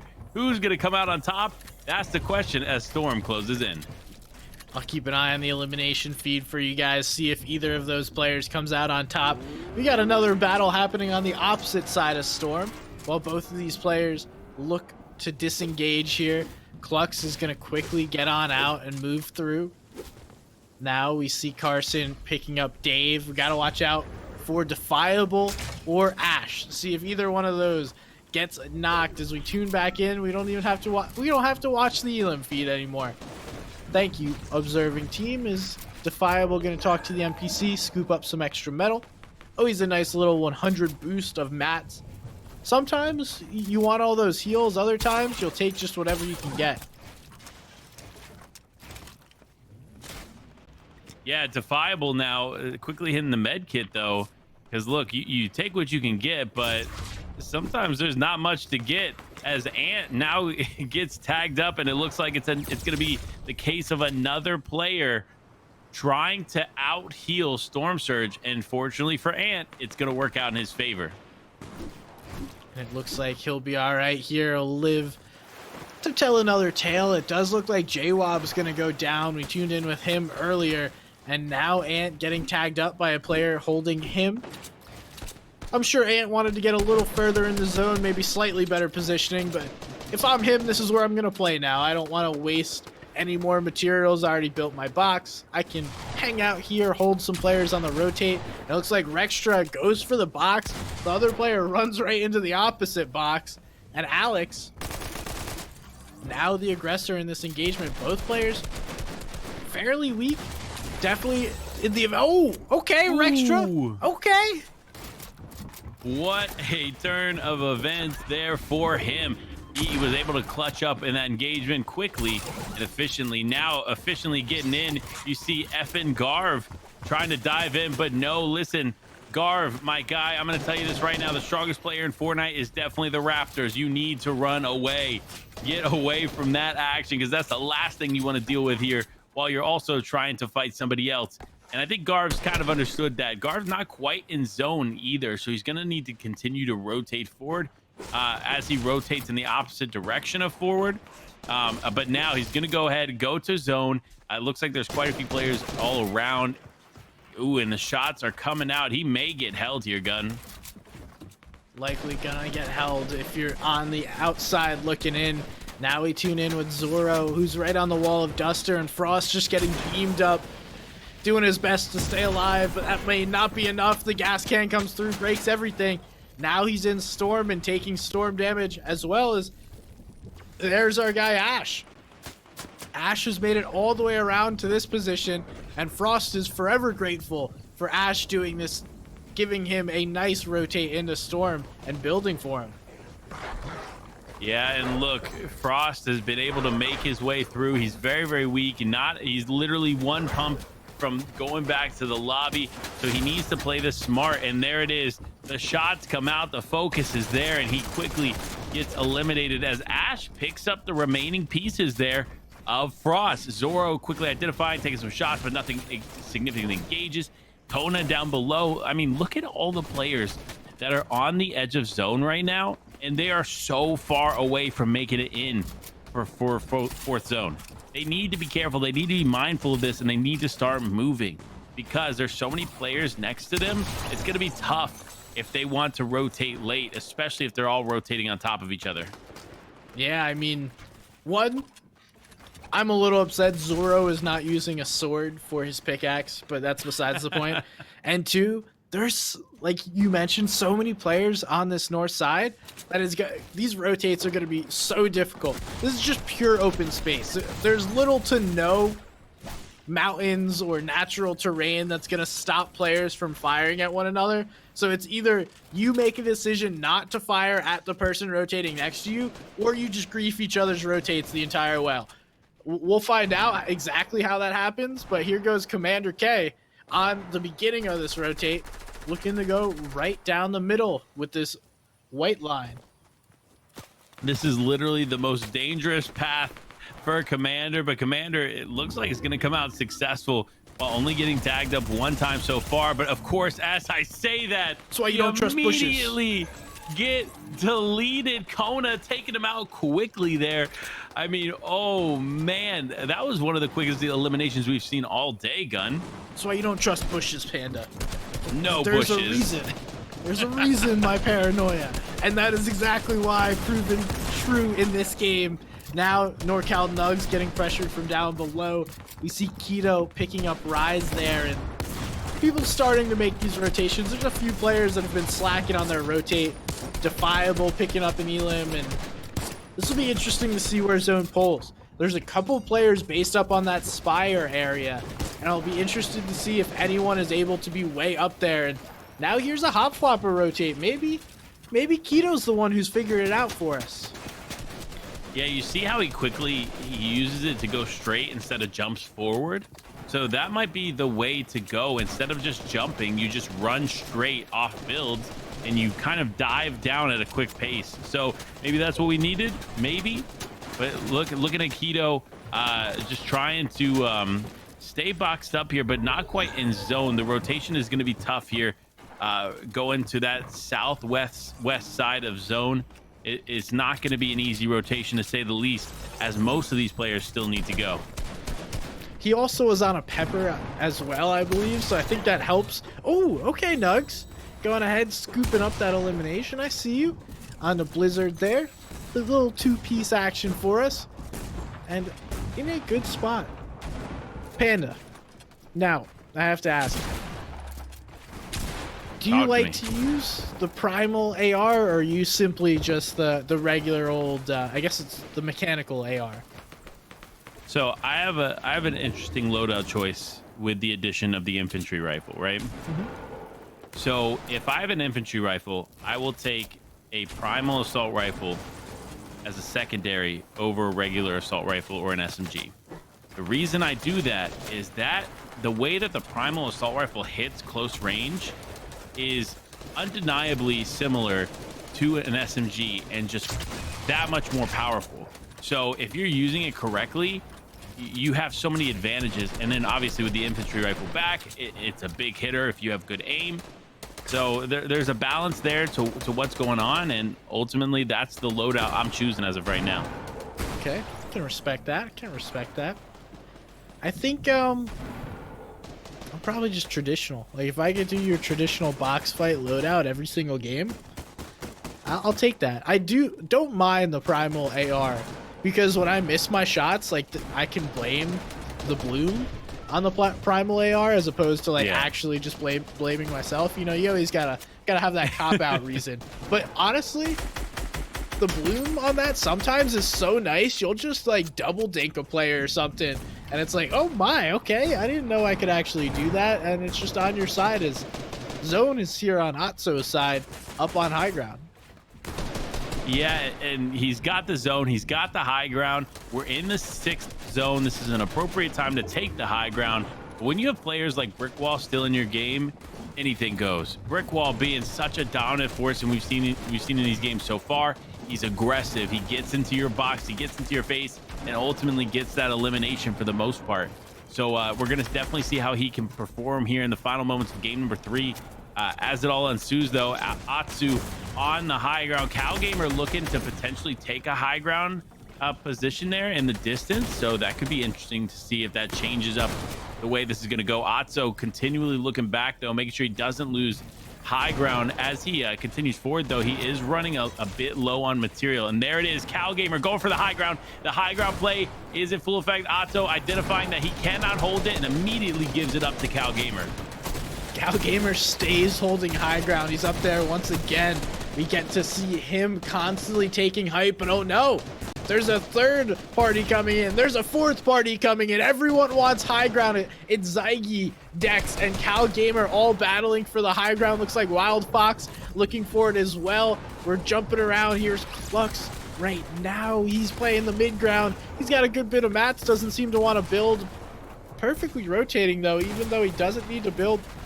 Call this a dead side, rotate, put himself in a beautiful position. And now we peek up what's on high ground. Dex firing away with that AR. Only so much ammo, so not going to be able to take a huge number of elims home with him if he's going to grab this win. We see him dropping down even further. He's going to have to be aggressive as those mats begin to dwindle. Little AR ammo. He can use that tactical shotgun to pressure build. Not going to be as valuable as that AR when he can continue to spray. Let's see if he's able to find the elimination. He does get some shots there. Not enough to get the elim. All of the work is being done down below. We see brick wall on front side. Ant still alive. Jeffers still moving through. Keto on the backside of zone, just narrowly getting in. Dex jumping onto Keto. He's getting in the box, but Keto escapes. Now Jeffers goes to look to play the high ground. Yeah, and Dex loses the high ground just like he got it so quickly, so efficiently by this other player. Now he's going to take some damage and Storm. Questionable play here, especially considering he's doing it for some shield. He does have the floppers in hand to make something happen, but now I think I know what he's gonna do. He didn't have the material. That's what it is. And no, quickly goes down as he gets sandwiched between a couple other players. Klux, though, looking to just try and stay alive. Again, another player without any material in the inventory. He needs to be careful. He has a health advantage here, but he does not have any material to work with. Now he gets a quick little refresh there, and it is a 1v1 situation. Klux versus Jeffers. Jeffers on 6 elims. Klux down below. Looks like he has no shield. Gonna start to pop the minis. Jeffers might want to get a little closer, but he has the AR ammo to punish, and Klux, one build to his name. He has the big weaponry if he wants it. Now he starts to pressure Jeffers up, trying to knock him down. Jeffer hits the Tfue Classic, gets some damage done, traded back. Klux is going for the shots. Klux is now looking to get up. He's going to use the one build here. No, he doesn't. He's saving it. I don't know what he's saving it for, but now would be the time. Thinks about popping the mini, wants to hit the headshot bow. This is probably the one shot that he has. He goes for it, misses. The shotgun shot comes through, but no, it's Jeffers cleaning that one up. Yeah, and that's a tough position to be in, right? Jeffers obviously having great advantages from the high ground, had the health advantage, had the material advantage, and just ultimately cleaning up Cluck there in the final moments and taking home that victory royale. Congratulations to Jeffers. As we jump into the replays, let's look at all the action that unfolded here in game number 3 as Vegas Blizzard getting some eliminations there. Brick wall, again, just insane.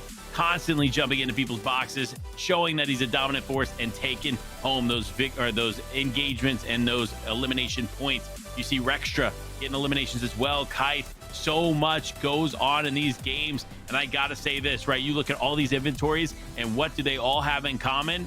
It is that epic and legendary variant of that pump shotgun. That shotgun being such a power weapon here in this season, and ultimately, as we get prepared for season 7. It makes you wonder, is this still going to be the power weapon, or are we going to see something new take its spot? That's a very interesting question.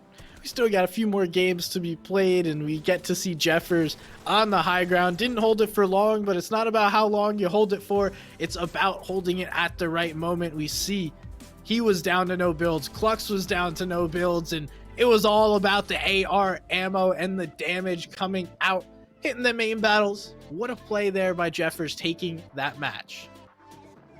Listen, we've seen some great plays so far, but stay tuned. We still have game 4, 5, and 6 brought to you here shortly after this break.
the sun.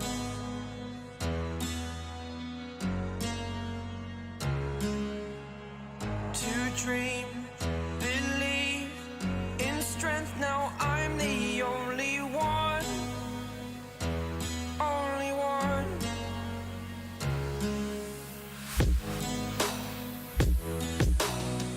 I was an ordinary boy until I broke the rules. My life destroyed, a life destroyed.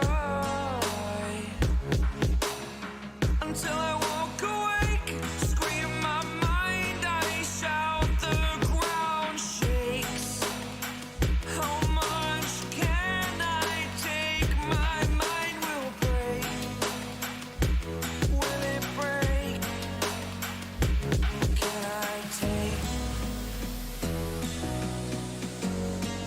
Can I be your superhero? Superhero.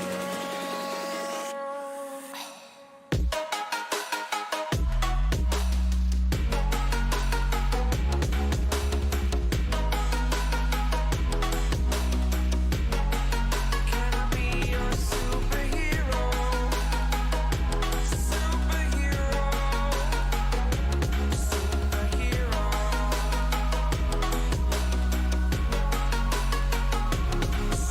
Superhero.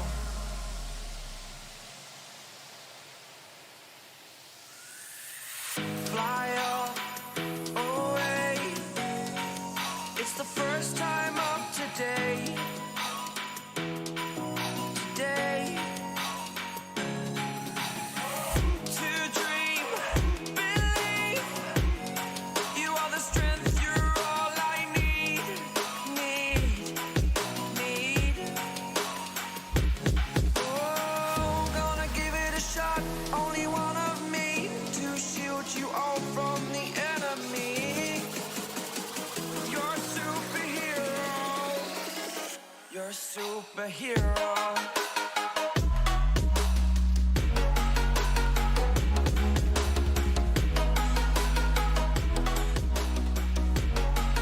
Can I be your superhero?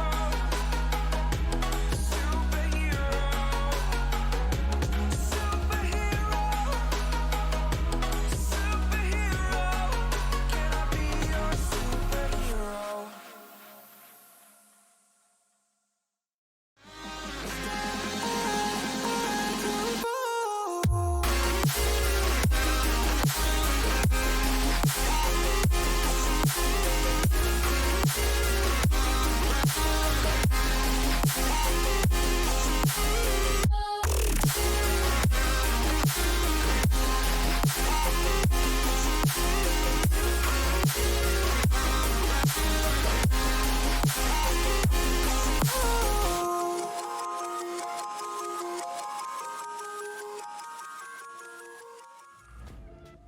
We are back for game number 4 here at the Play versus Spring 21 High School Championship Grand Finals in the West region, featuring none other than Fortnite.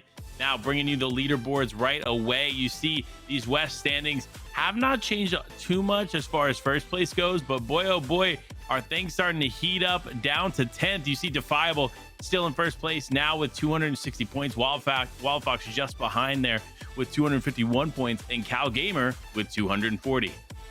Then we get to see Barney still in our top 10. Atso able to be making his way up the leaderboard. Interesting to see Kanye's moving up. So whether or not you liked his latest album, his latest games have been fire. Now we get to see Toomsy and Brick Wall. Brick Wall, one of the more aggro players we've been seeing here today. Then you got Zen Mojo, Dex, Extinction, Clux. We just saw in that final match a solid second place. But you get to go again.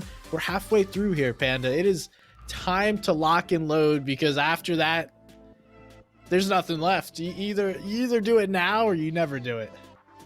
Look, I'm going to say this now, right? We saw Jeff in NA East dominate consistency throughout these games and hold that top spot for a while.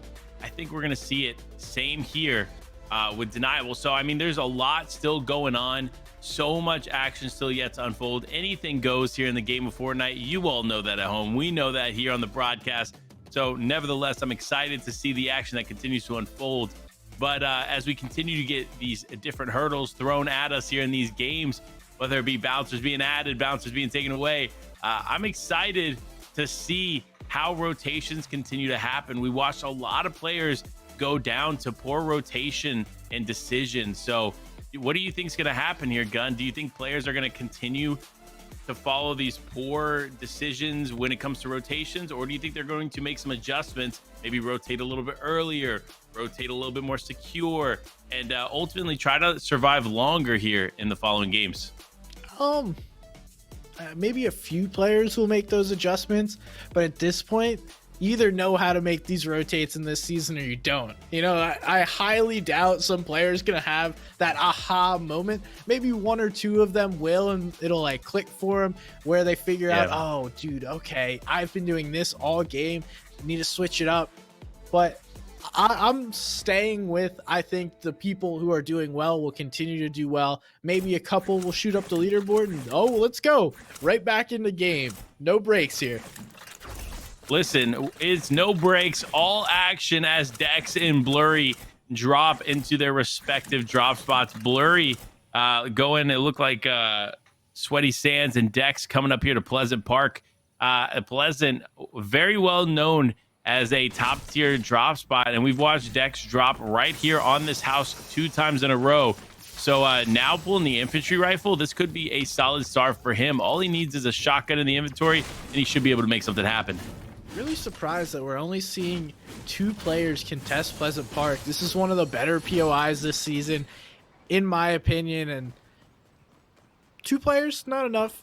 Would like to see at least 7, 12, 40, something like that in these next few games. Hopefully someone decides they want to land here later on. We see Dex already in a really good spot as far as his loadout goes. He's going to continue to farm up, loot up, do all the good stuff that you guys know. If you played Fortnite before, you know you open chests, you open ammo crates, you hit stuff with your pickaxe, and that's the beginning of Fortnite. That's how the game starts off, and then we start to get into a whole different another battle that is played against one another as opposed to just finding the loot.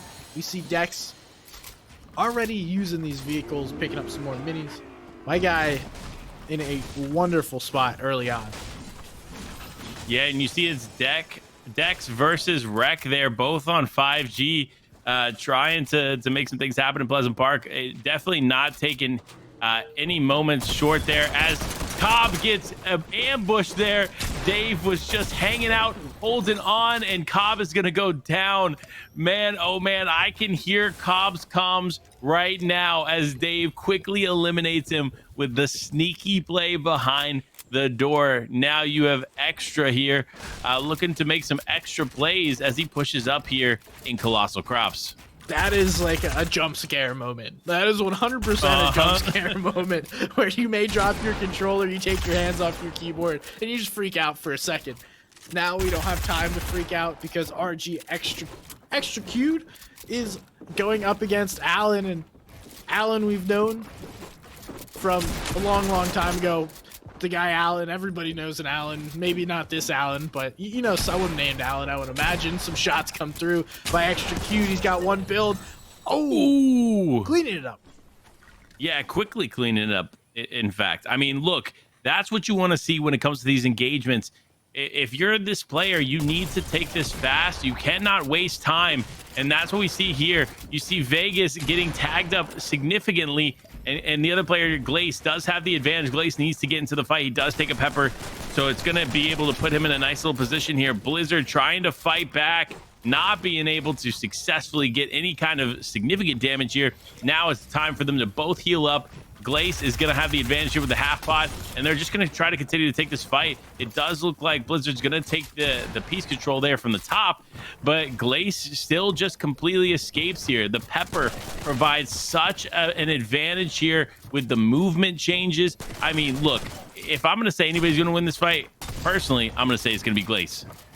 Yeah, it's playing calm, cool, and collected right now. He is running out of builds, so has to make something happen. Gonna choose to drop down and continue to loot up, grab some more mats. He knows that Blurs is right on his wall. Shot comes through, not going to connect. Now he's going for some more shots, trying to escape here. They trade some tags, not going to be enough. And down goes Glaze. See, this is what I get for saying that Glaze is going to win, right? This is the caster's curse in full effect. But nevertheless, Blizzard easily picking that up and turning the tides of that engagement in his favor. That is what you want to see, folks. You want to see that these engagements not only take place, but you want to see them take place quickly. You cannot waste any time when you are fighting players like this, because ultimately it can result in you running out of time to mat up and get loot, or you run into the situation where you run out of these materials, you run out of your heals, and ultimately end up getting third party too. So you just need to avoid taking long engagements, and if they start to get long, get out of there. Yes, sir. Now you know. If you guys were listening, if you learn one thing, please be it that. Either finish up your engagements quickly or just get out of there, because it is no longer worth it. You've both used all your stuff, and there's little to no refresh happening there. Now, Pyro hanging out here. We did see an Elim came through in the feed for Brick Wall, so continuing that aggressive behavior that we've talked about here on the broadcast in game 4. Pyro on top of Junior is another player over by the stack, but I think we're just gonna have another stalemate here. So many players are passive in these fights. It's weird to say a passive fight, but that is exactly what is going on a lot of the time. And we see Pyro now trying to get above, does hit the shot, he goes down, and Junior able to clean that up. Gonna hit the little dance as well. Yeah, look, for Pyro there, he had the advantage. He just missed that second shot, and man, oh man, in a situation like that, you cannot afford to miss. As Gogo now taking a fight here, just building up, and it looks like the third parties are coming in. Listen, you have to be careful, especially when you're building up that high. There are going to be other players around, and they're going to start shooting at you. Yeah, it's an open house. Everyone's invited, whether you wanted to or not. You've opened your house, and people just see the big party. They come on, hang out, and will take you down here. Gogo and Clyde looks like. Oh, Kanye goes down early, so that's an early exit from this one.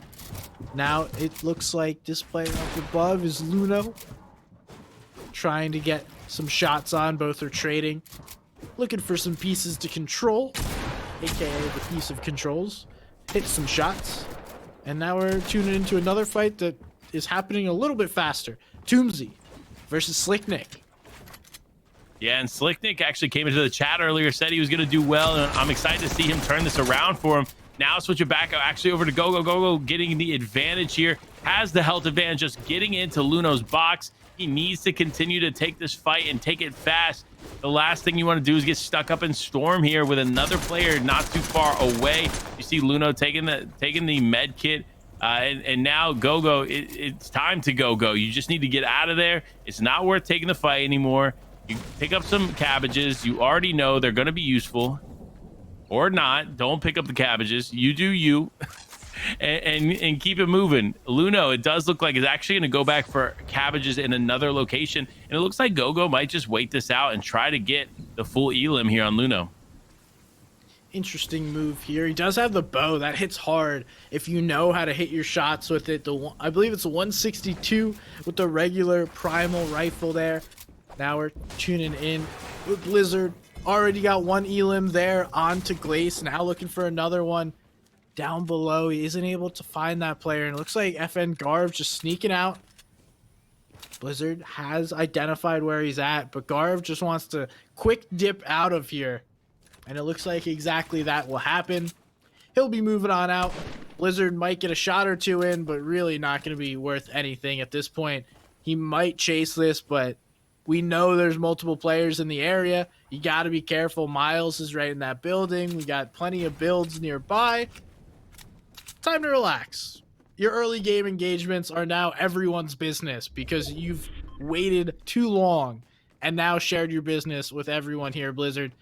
It's time to relax and put yourself in a nice spot in this zone. Yeah, I'm gonna say this: if you're in Lazy Lake and you have the buildings around you, you're definitely set up for success. Don't waste too many material. Make sure you're refreshed and good to go, no matter where the next zone takes you. And just box up, get yourself situated. There's 70 players remaining, which means Storm Surge is not going to be an issue here coming into the third zone. So you don't have to worry about it. You don't have to worry about tagging up people. You're good to go. Just relax and focus on staying alive, because that's going to be more important here in this game than any amount of eliminations and damage that you can put out. Now we're tuning in with the SRT version of Barney, who's heading into the Lazy Lake. Barney getting tagged up on his rotates here and likely going to choose pop some minis. Might box up fully. No, he wants to continue moving on through. Only a temporary pause. We do know there's so many players here. We got, looks like that's Zerg, Blizzard we already know. There's Brick Wall as well. Barney coming into this area. It's going to start to get really populated. It's like a big city on a Friday night when everyone's trying to go out. Everyone grabbing a piece of the town and wants to get involved and hang out. You tell your friends to get in. Everyone just coming downtown into Lazy Lake. Yeah, coming on downtown to Lazy Lake, where we welcome you with open AR shots, because you see Blizzard taking some damage there as he tries to rotate out of Lazy Lake. Now switching over to Jeffers, though, one of those players we watched in the final moments of the last game, and looks like he's doing a very good job of staying alive, although he's not in zone, and it looks like Nelvi is very much so waiting for him to make a mistake so he can get a shot off and take this fight. With only 37 points on the board, he is going to need some eliminations on top of the placement points if he wants to move into the top 50. Zone is going to force this fight either to happen or both of these players are just going to move on past. Nelvi has the priority to zone. Jeffers also super healthy, so neither player necessarily wants to wait. Jeffers is going to be the first one to make a move, then pauses, goes back, baits the shot, does hit Nelvi there for about 20 damage. Jeffers looking for some more, trades the tags, and Nelvi getting third partied. This engagement took too long. Multiple other players heard this and they want to get out of here. Jeffers, Nelvi has no white heals and will be in a really bad spot if he can't get this elimination. Plus, he's being quite negligent about the players behind him. That guy is still watching, and yes, he tags him again. Nelvi just pretending it's not happening. Okay, it's going to happen. Dude is still there. Now they finally start moving on out. And Nelvi, bro, what is this? Look, at this point, this is Nelvi, I think, identifying that he doesn't necessarily have good odds of continuing on and competing throughout the rest of this. So he's going to hold this player in hopes that maybe he can get an elimination and something can change. But realistically, if you're playing like this and you're making mistakes like this, it's not going to change for you. It's going to be a tough call, to say the least. And that's why you see Nelvi immediately rotate away and get the bandages, but not without letting Jeffers go. So all of that fighting in Storm is for naught, because Jeffers now cleanly gets away in the vehicle. Yeah, and if I'm Jeffers, I'm playing emotionally there. I don't care. I'm going to wait on the edge of Storm, try and find Nelvi, and then just hold him as he tries to make this rotate. Sometimes you got to let people know they made the wrong move. Otherwise, they don't learn. And in that situation, I think Jeffers will do something similar based on zone pulling north again. I mean, they're in a good spot. We see Atso right here, Squimmer, one of our players near the top of the leaderboard. Actually, both of these players near the top of the leaderboard. Squimmer's being quiet, though. Doesn't want to give up his position. Simply okay with waiting here. Looks like we have a controller player based on what's going on with the movement. And he's got the cabbages. But now it's time to tune in with Rek on top of Keto. It's protein time, baby. Protein time as Rek just attempts to get into Keto's box here. He has the loadout to do it. He has the heals to come back from any kind of tags that Keto can put down, but nothing's happening, right? Like this is what we're talking about with some of these fights taking way too long, especially fights that are on the edge of zone. And look at that, Wreck actually almost going down there. Keto getting some significant tags off, but was unable to secure the elimination. Now Wreck walking away with not only 4 points from the elimination, but being able to survive here a little bit longer in game number 4. Nice job by him, able to get himself where he wants to be. And it looks like there's a player in Storm. That's Frost. Frost coming in quite late. It's only 2 ticks, so it's not terrible. But Frost, one of those players, clearly not afraid of tanking storm damage. A lot of people are quite hesitant to tank storm damage. Yeah, we see. He's got the med kits. He's eating the meat. He's going to get tagged up a little bit, but I mean, if you're already tanking this much storm, I don't think a couple of tags are really going to have you do anything different. They're well within where they want to be. He can wait this out. I mean, he's got more heals than anyone else, I would assume. Most players, like I said, they want to get out of there. That yellow dot staring right at him will have to move soon. I don't know. Yeah, man. I mean, he's got the peppers too. So, I mean, he's got mobility. He's got heals to handle the situation. And realistically, right, if you're pushing in and you know there's players on either side of you, you're going to want to be mobile. You're going to want to move. You don't want to be too stationary when you're rotating. You want to make sure that it's not easy for them to tag you up, no matter how good their aim is. So putting himself in zone, he is fully in here as of now. But look, you're not center zone. You're on an edge, and there's very little chance that that zone is going to pull your way. Now we get to see what Nugs has got going on. He's trying to farm up as much as he can. Built himself a little base here to hang out in as Squirmer goes down there to Rextra. All these players, and just so you guys know, if I pronounce your name wrong, please let me know. I don't want to continue to pronounce your name wrong. I'm trying my best here, obviously. But, you know, if we say your name one way, either throw us in the chat. You can send us a message as well. We're just here trying to do our best job, living our best life, watching some Fortnite. Now we're watching a little overview of what's going on with these players, seeing where the where the lobby is going is RC once again, box to box. And Hey, listen, all I'm saying is RC was clearly not his name in that situation, as Tumuddle actually takes him out fairly quickly. Doe looking to get some tags off. It's Wild Fox, one of our top 10 players there, right down below. And Wild Fox has been very consistent, right? So through the first 3 games, very consistent. Obviously, we see him playing well here in game number 4 so far. And ultimately, it's all about staying alive, right? He's done such a good job of staying alive. And now Tumuddle trying to replicate that a little bit, but not without getting tagged up quite a bit here first. You see Just Blank, great loadout, great options here. Opts out of the rare assault rifle versus the uncommon that he has in the inventory. But nevertheless, like, you got to choose what you got to choose. And sometimes when you're moving quick like that, you end up missing something. hey, maybe he knows something that we don't. That green, it's got superpowers, at least in his hands. As we tune in to Vert here, he is getting pressured, running lower on materials. We see Beastie also in a pretty good spot, already chilling in zone, just gonna pressure Ash, who took a wrong edit there, gonna get tagged up for it. Has the heals to put himself in a better position. Continues to rotate on in. Charzy doing the same. Everyone just trying to navigate themselves and put them in one of these positions in zone. There's 2 players still in the middle of zone. Everyone else is on edge. We'll see where this 5th zone is going to pull. Be interested to know. Okay, here we go. We're going north. It's always easier to go north, right?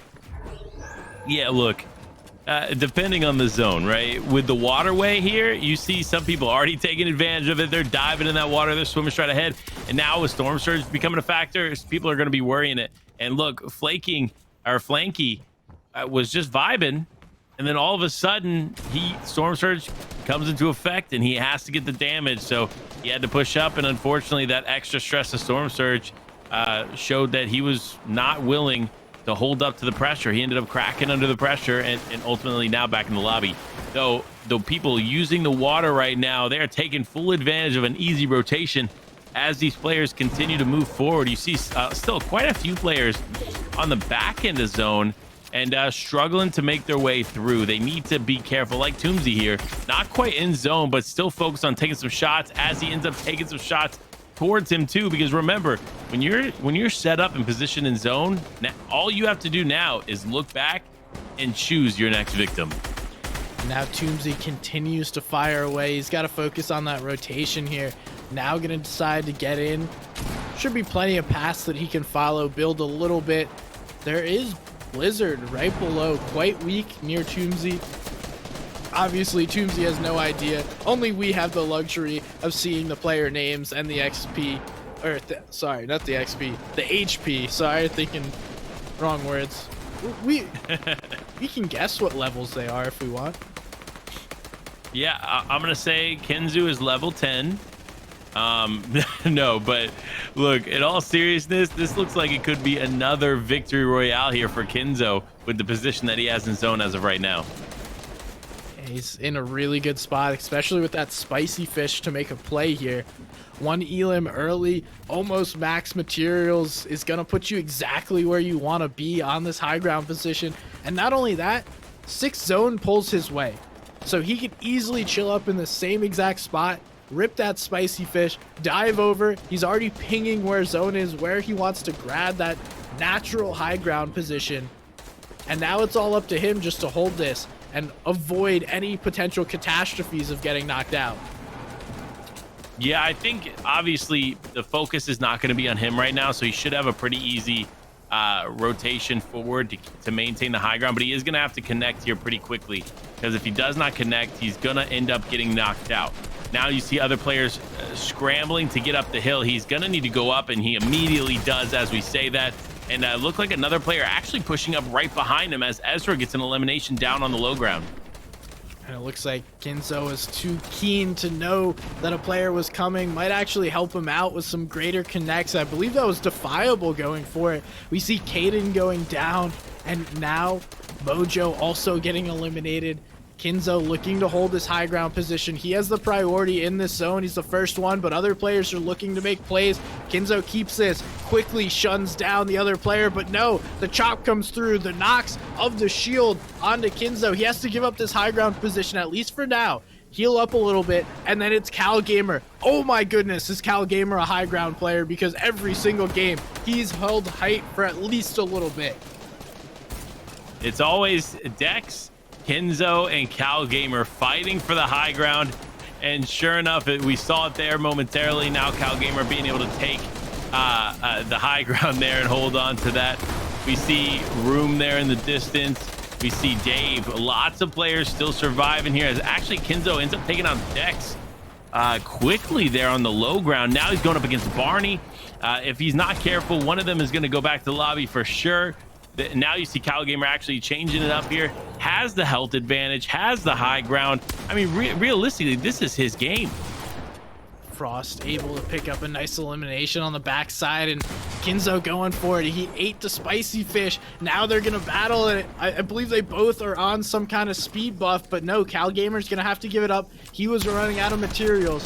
Kenzo able to take the high ground here, but at what cost? It was all of his materials used. He's got a few builds left. He's going to look to hold his high ground. But Cal Gamer, if I know anything about him, he wants high ground back. He gets a nice elimination there. Continues to move through another one. Chaining together these eliminations. Doesn't pick up all of the ammo, but it doesn't matter. There's another gamer in his sight. He's taking them down. Cal Gamer looking to make plays, but no, Defiable takes that. Now it's Kenzo up on high ground against Frost. And one more. Defiable. Kenzo, we've seen this before. This is the final moments, folks. Defiable versus Kenzo. 1v1. Limited material for both players. Limited health for both players. Now it's coming down to this. Kenzo on the high ground, looking to take any kind of shots that he can. He's going to be able to circle back through the builds and recycle whatever he's already got in place. Kenzo looking to take the shot. Looking for that Tfue Classic. Nothing's going to be able to connect. There it is, a nice little tag there for Kenzo. He's gonna have to drop down, takes a little bit of fall damage. It's coming down to it, and Defiable takes the win and 6 eliminations on the board. Viable. Okay. Already in first place, taking another win, dropping the elims all over the place. He's just like elims, throwing them all over. What a game from him, and he continues to stay hot in game 4. Yeah, look, that is just an exceptional performance through and through, and continues to show why he should be in first place. We talked about it. We talked about how Jeff was super consistent for NA East. Now Defiable showing that he is super consistent here on the West Coast. But I gotta say, honorable mention, Cal Gamer continually dominating here in those final moments there, and Kenzo just trying to step up and get the victory. He was so close right here against Defiable, but ultimately took a ton of fall damage, and it resulted in him going right back to the lobby in second place. Sending people back to the lobby all over the place. But what a play again.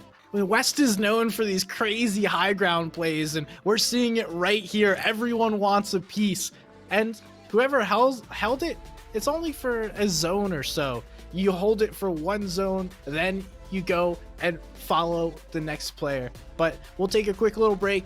We'll figure out who's still on top of the leaderboard, who's competing there with Defiable. We'll see you guys on the other side. Like you, be strong to hold the powers of the sun.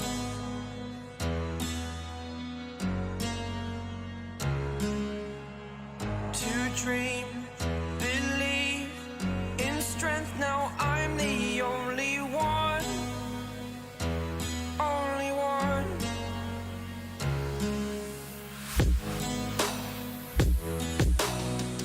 I was an ordinary boy until I broke the rules. My life destroyed, a life destroyed. Until I walk awake, scream my mind, I shout, the ground shakes. How much can I take? My mind will break. Will it break? What can I take?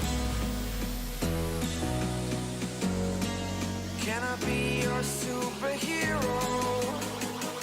Superhero.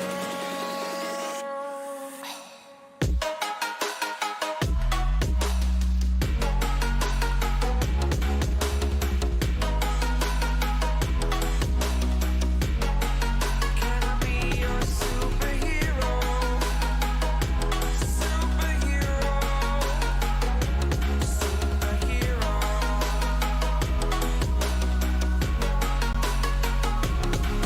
Superhero.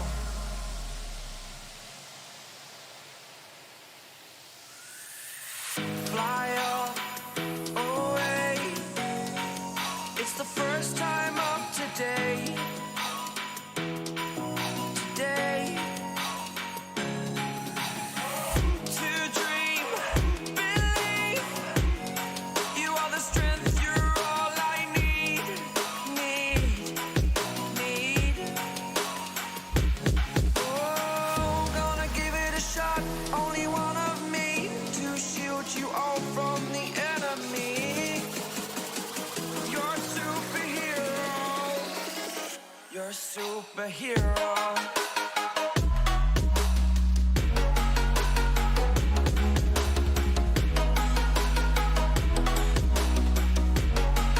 Can I be your superhero? Superhero. Superhero. Superhero. Can I be your superhero?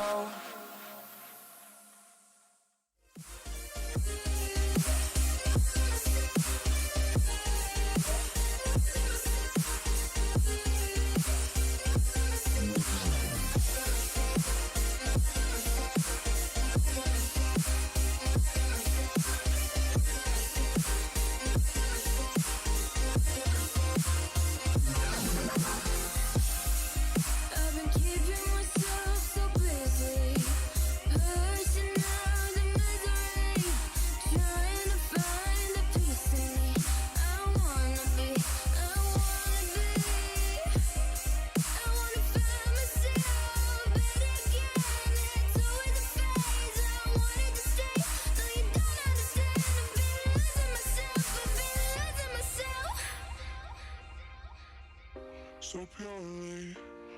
pushing myself to the edge, not wanna go away.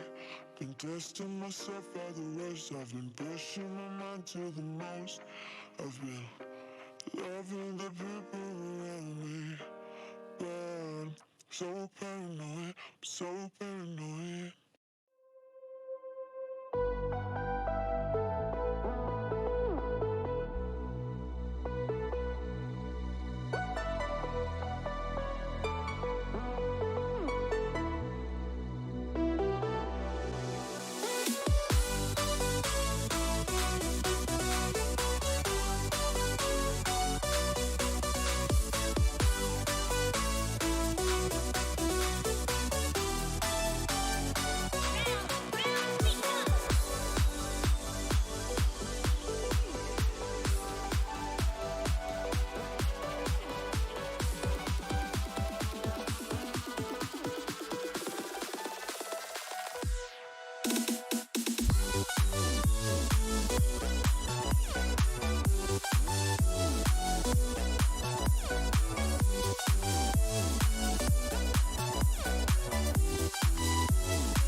We are back to the PlayVS Spring 21 High School Championship Grand Finals featuring Fortnite.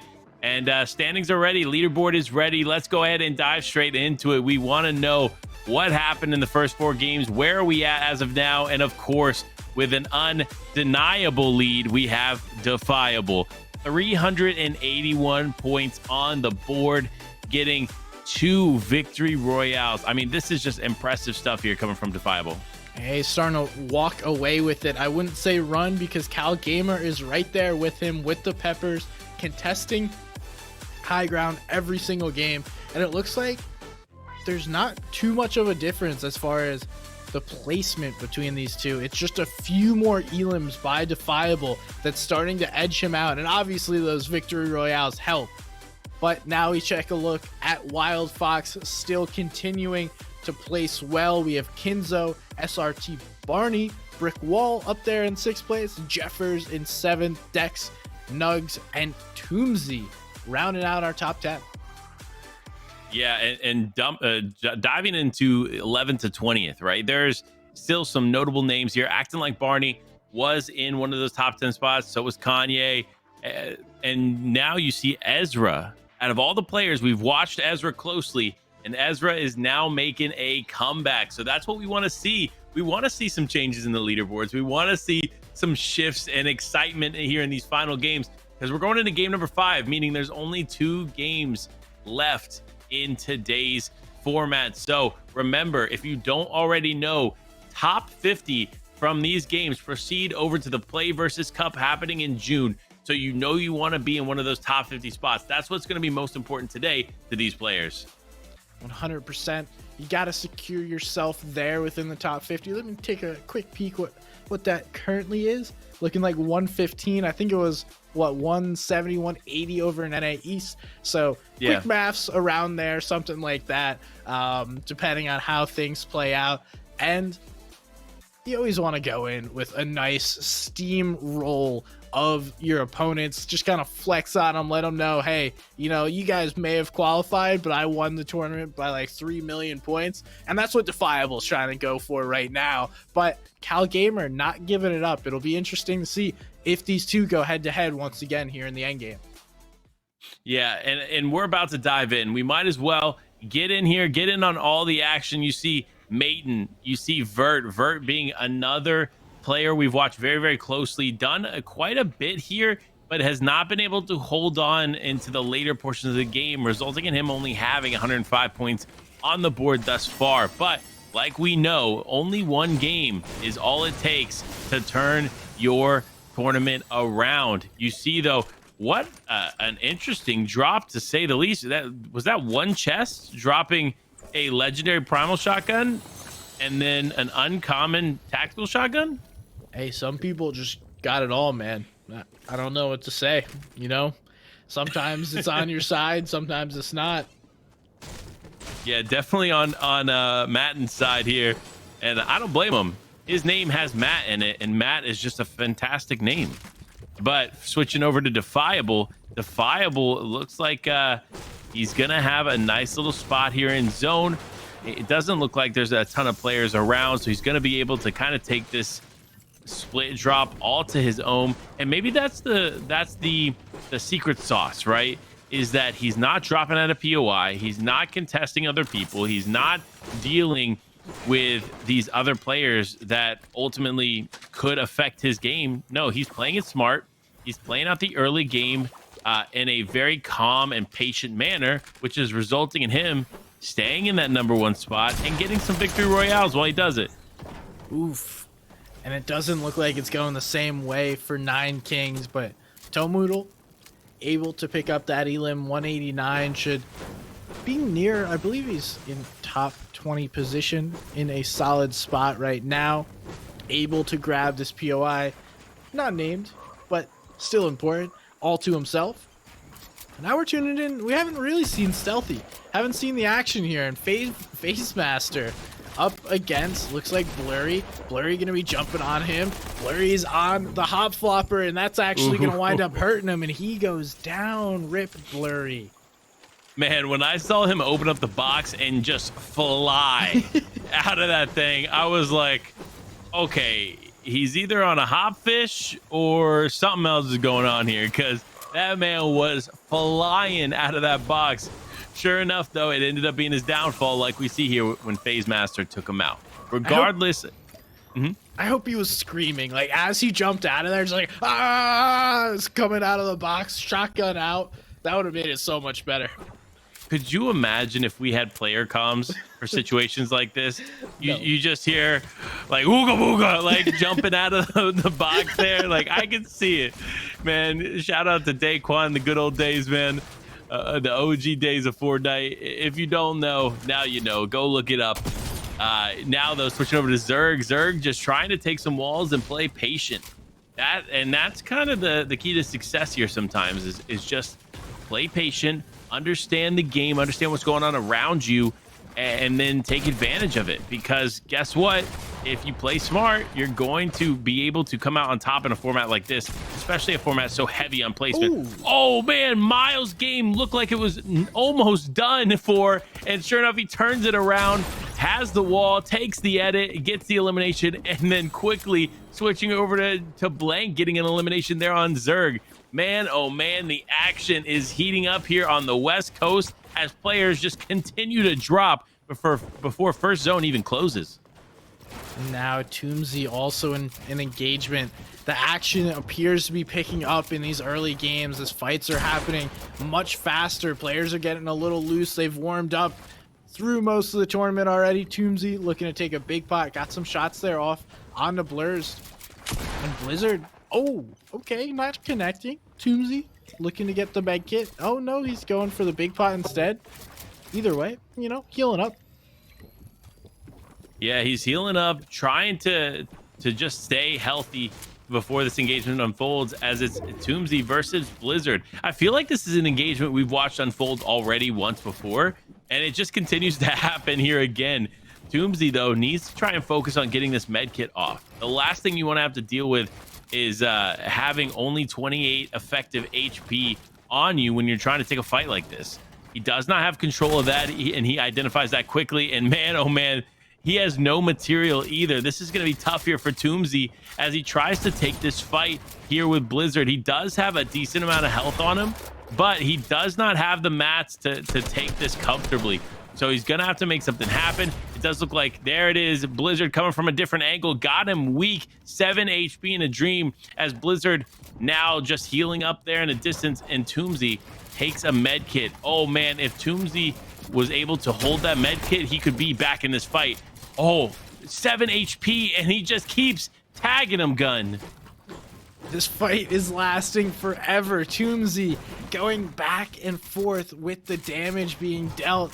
Let's see if Blizzard is able to finalize these shots here. I mean, next shotgun shot's probably going to be it all. And yes, Blizzard does find the right angle to get that shot. Now we see Vert up against Rextra, two players that have consistently been in engagement. Rextra a little higher on the leaderboard up top, going for the angle. Not going to connect. Vert looking to take these right-handed peeks consistently. Not in a great position, though. You know when you're down to 44 HP, it's literally a shotgun shot. You might be able to sustain one if it's not fully connected. Now we see Rextra up above in a much better position. And it's right-hand peek versus right-hand peek. But no, Rextra accidentally drops down. Now we hold. Hold. Hold. Okay, let's get in. No, not gonna happen. Hey man, listen, these players are doing a little bit too much holding, right? And not enough just diving in, as Rextra has almost all the builds here, has a lot of the control, and Vert just continues to get away, but Rextra actually gets tagged up significantly, and Vert says, you know what, this is my chance to turn it around. I cannot let him heal. Tries to take some shots, does not get anything connected, unfortunately, as Rextra now looks like he's going to be able to get the med kit off before this fight continues. Yeah, it looks like Vert's going to be able to get up to 75 HP, but less than Rextra, and the shotgun shots will continue to go. Now we patiently wait for this fight to continue. Obviously, no player is going to walk away from this one. It's too soon. We can't just allow this to quickly walk away. Rextra, quite aggressive, knows he has the advantage in this fight, but both players waiting for the other to make a mistake, to make a move. And okay, Rextra, fine, we'll just move on out of here. That works too. Storms are coming, and I guess he doesn't want any more of that. Yeah, at some point you have to identify when is enough. You have to separate, you have to get going, and fortunately for them, they are going to be able to identify that and hopefully avoid taking too much storm damage, because remember, this is game 5. That means there's only this game and the next game left to make something happen here in this tournament. Otherwise, you're not going to be able to do much. You do not want to be in the lobby at this point or anytime soon, because you're not going to get the placement points you need to be in one of those top 50 spots to move on to the PlayVS Cup here in June. Now we see combined plot down to 2 HP. Desperation time for this guy, looking to make some plays here, but the team or the player on his wall isn't going to allow that to happen. Looks like that's RC right on the wall of this player, almost full HP, so not going to give up this fight very easily. I should just stop saying that. He literally, the moment you say that, he runs away. The man was like 2 HP. Maybe he just didn't realize it, and he just decided to separate. Whatever the case may be, you know what? Sometimes that's the better play, is just to disengage. Don't waste any kind of extra material and just keep moving. Now Moth, though, getting some shield up and just trying to control this fight here. There's a lot of stuff going on here on the screen. You see the player just below Moth trying to hold his ground. He does edit him down. Big shots come out. Now Moth just trying to stay alive. The movement is going to be insane, and he gets the elimination there. Moth being able to eliminate Go-Go here as Go-Go goes back to the lobby. And the classic crouch spam. No emote. You know, I'm sure he's got a whole wheel worth of emote. You're rocking a Wildcat skin. You got yourself a number of emotes here. Just a little crouch spam action, letting them know. Now we get to see Defiable. Once again, our leader, the best player at the moment in this lobby. It could change, but he's just looking for some extra loot. I don't know what he could be going for, because he's got everything he needs plus some. Yeah, I can see that. Look, you have what you need, right? You have the heals, you have peppers, like Defiable does, and now it's just about being patient. He knows that Storm Surge probably really isn't going to be a factor here in this situation, and he actually looks like he's going to bait this other player. So he's going to go for it, potentially getting a nice quick elimination and some damage just in case Storm Surge later on. This could be a good sign here for him. Now we tune in with Barney of the acting variety, not the SRT one. He's in a solid spot here in second zone. Going over to Klux, a man who was in second place, or finished in second place earlier today, looking for some potential shots here on the Shiesty. Does connect there. That's going to be all but over. You're in Storm, buddy. Thank you. Take that one. Move on through. Appreciate the loot. Now we're here with Goon on the edge of second zone. Looks like he's in engagement. So everyone is engaged in battle at the moment all across the map. When you start to see those arrows next to each other and they're spinning around a lot, you can sure bet that there is a fight happening. Goon, the latest one to deal with this battle.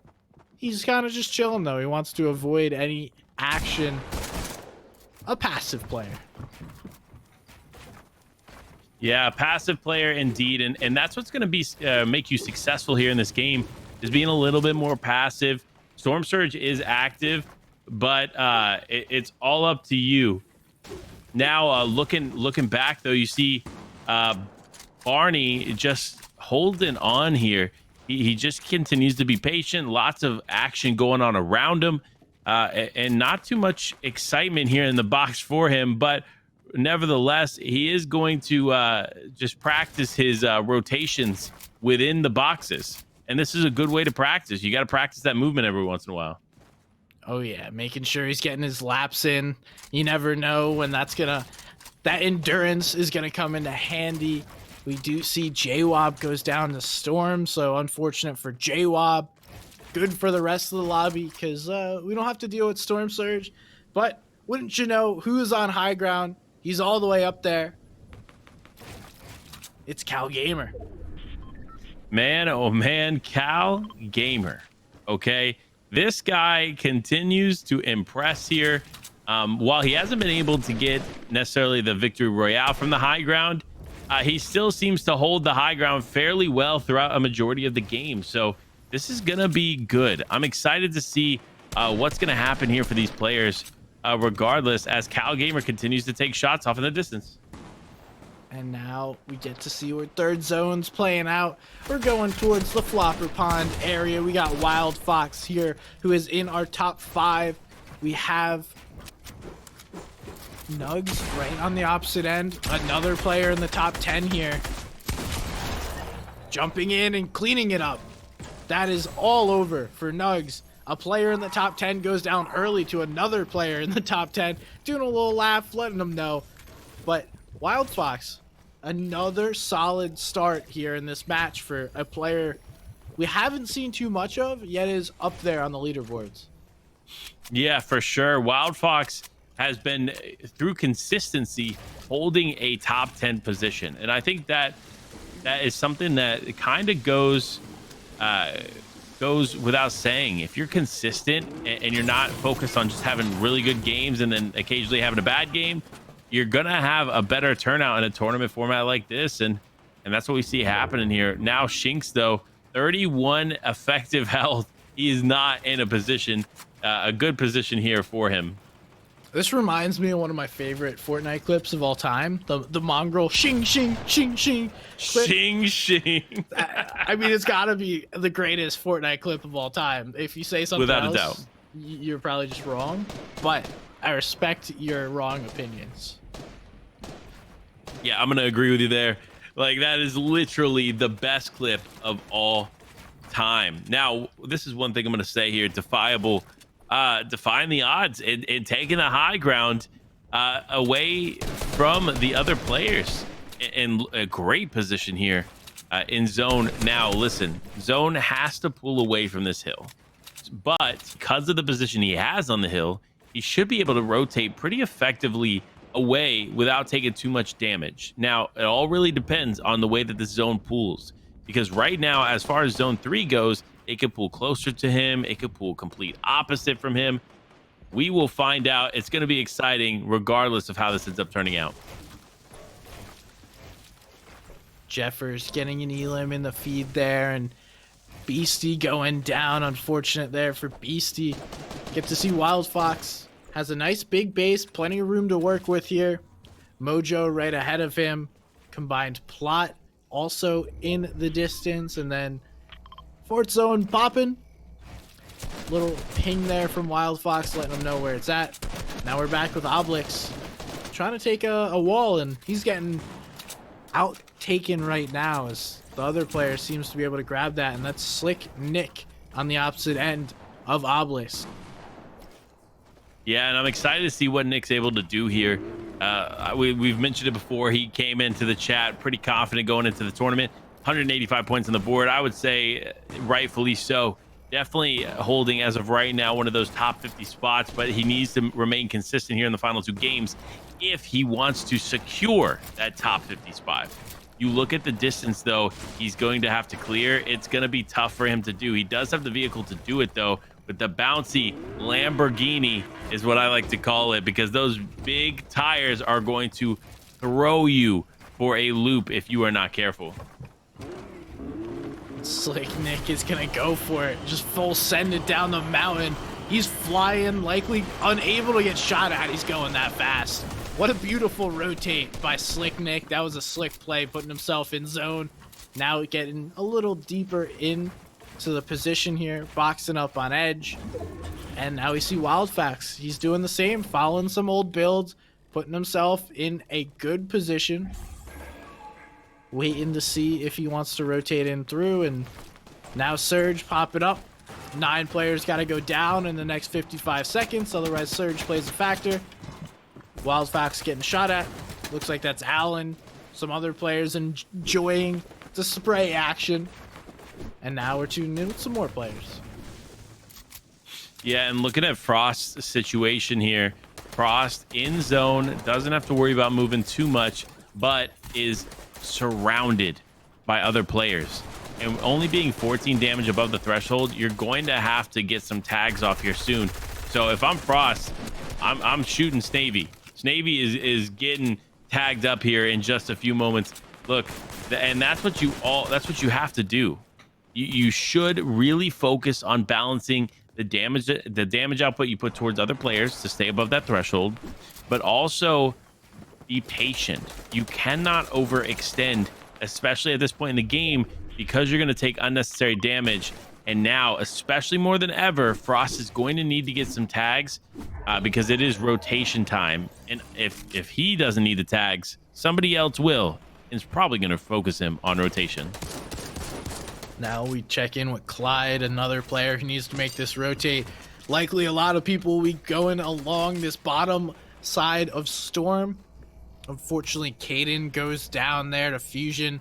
We see Clyde starting to make a decision on his rotate. Mojo doing the same thing. Everyone just taking a peek. All right, how am I going to do this? I can go this way. I can go this way. Wild Fox doing the same thing. Now he's going to begin to move. Everyone just starting their rotations in. exactly what you need to do in this fit zone. It's tough when you get these max distance rotates like this.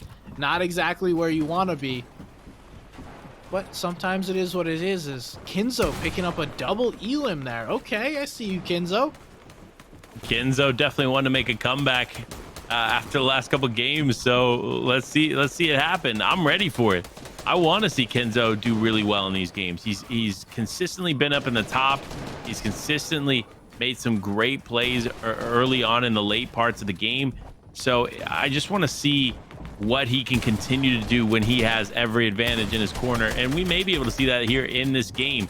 But regardless, Wild Fox here actually getting into a fight quickly with the person below.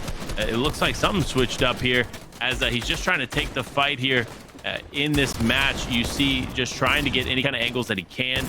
You look at him trying to take shots. He's just gathering some intel as we can speak. Looking around though, there's still a lot going on. Definitely a lot going on. We lost so many players. It looked like 20 players went down on that fifth zone rotate. So really tough. Cal Gamer positioning himself to be on high ground once again. We see Josh in the distance, Mojo, Kinzo right above Cal Gamer. Those two are going to battle here. If I know one thing, they are both going to want that position and battle for it over these next few zones. It looks like we're getting a far distance zone, and Kinzo's actually going to take some fall damage, get tagged up on this rotate. He's on the pepper, so easily able to grab this. We see some other players like Extra on their way in the storm.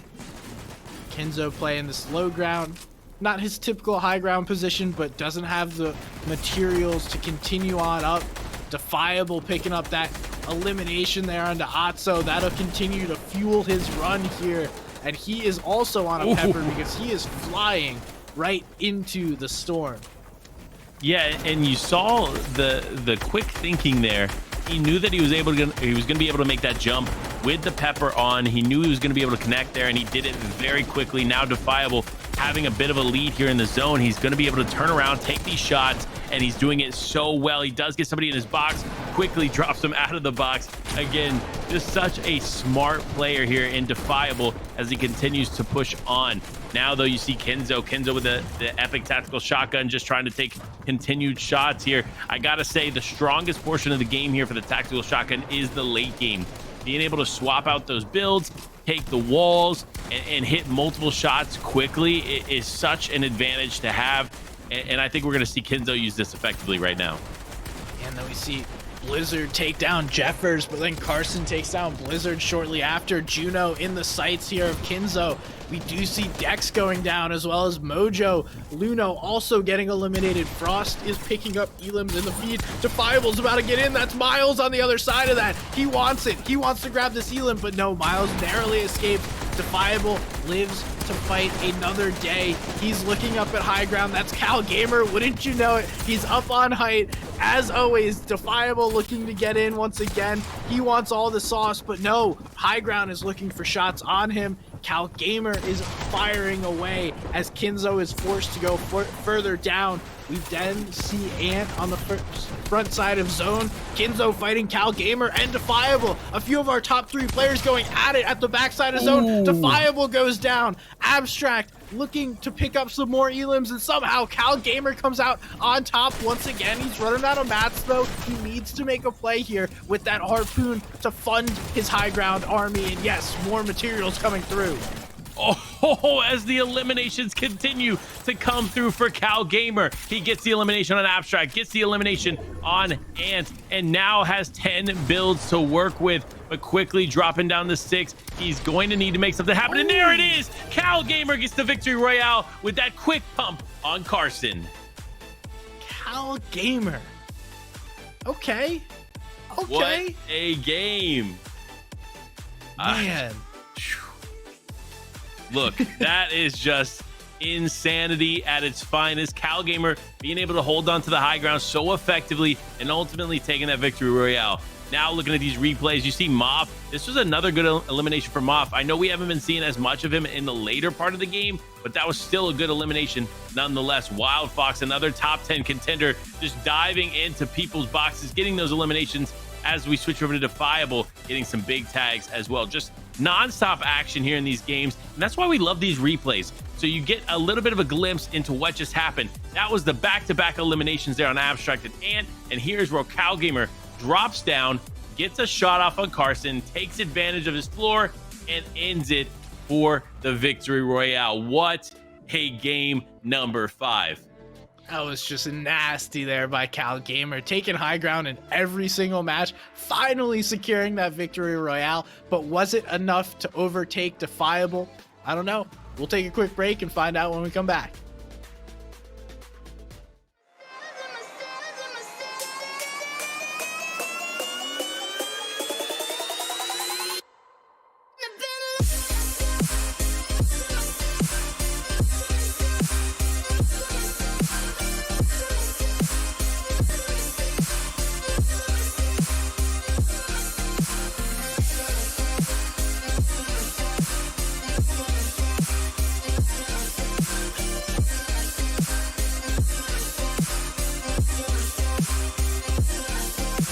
I've been keeping myself so busy, pushing out the misery, trying to find the peace in me.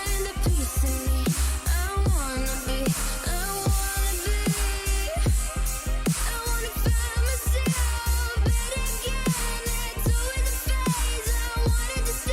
I've been losing myself,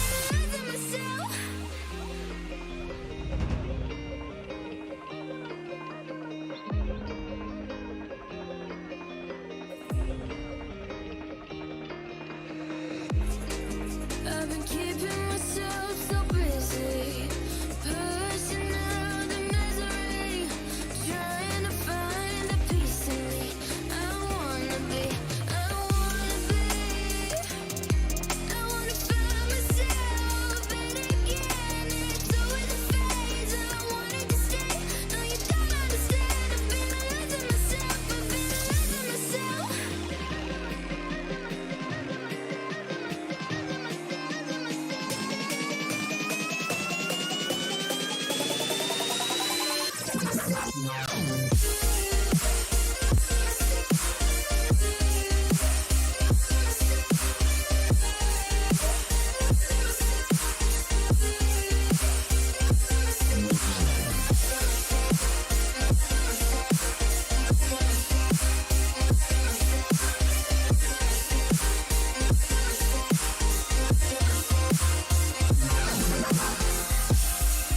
I've been keeping myself so busy, pushing out the misery, trying to find the peace in me.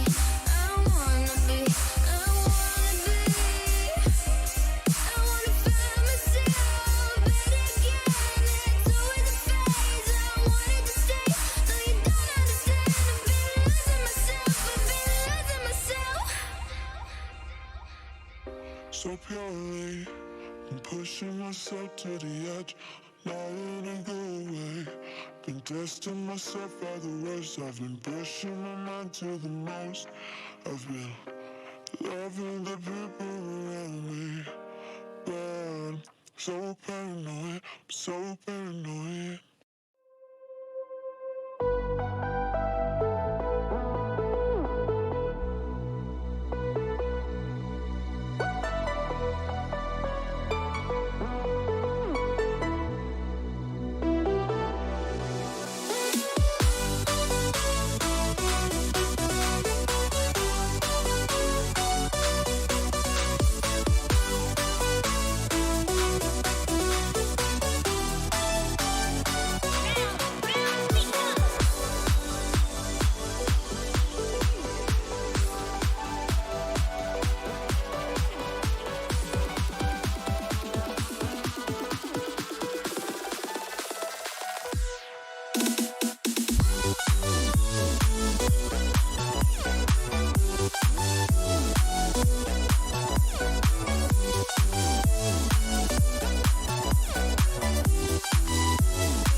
Here it is, folks. Getting ready for the final game of the PlayVS Spring 21 High School Championship Grand Finals featuring Fortnite here today in the solos event. Tomorrow is the trio, so make sure to check in for that. Now, let's dive straight into the leaderboard and see who came out on top. Oh, it is so close. 2 points now separate Cal Gamer and Defiable. And then 3 points between Wild Fox and Kinzo. These two are going at it. I guess the pair of twos. Defiable, Cal Gamer, Wild Fox, Kinzo. Going for that third and first spot. One final match is going to decide this here, Panda. I mean, any guesses on who takes it? You know what? It's tough to say. Defiable's been so consistent, so I'm definitely going to ride with him being in that first place spot. But Cal Gamer being only 2 points behind, if he can successfully hold the high ground like he did in this past game, he will be able to come out on top. So it's going to be super close here with this top 10. Brick Wall down there being in ninth, slowly creeping back up, man. I see you, Brick Wall. Hopefully you can have a big game there too. Now we see a lot of people here in top 20 here, that 11th to 20th spot. You see actually 20th being 228 points. So it is no easy feat to get to this place. And these players have been able to do it. So props to them. You see Kanye has slipped away from the leaderboard. You know what? It happens here. But nevertheless, these players have worked hard. They've put in the effort and they are walking away with some big, big points. Yeah, it's pretty close between, I'd say, everyone from 5th all the way down to 20th place. And then we got those 2 in 3rd and 4th, very close, fighting for that 3rd spot. And then, of course, we have the 2 players that we've been watching, keeping an eye on this entire evening. Cal Gamer, Defiable.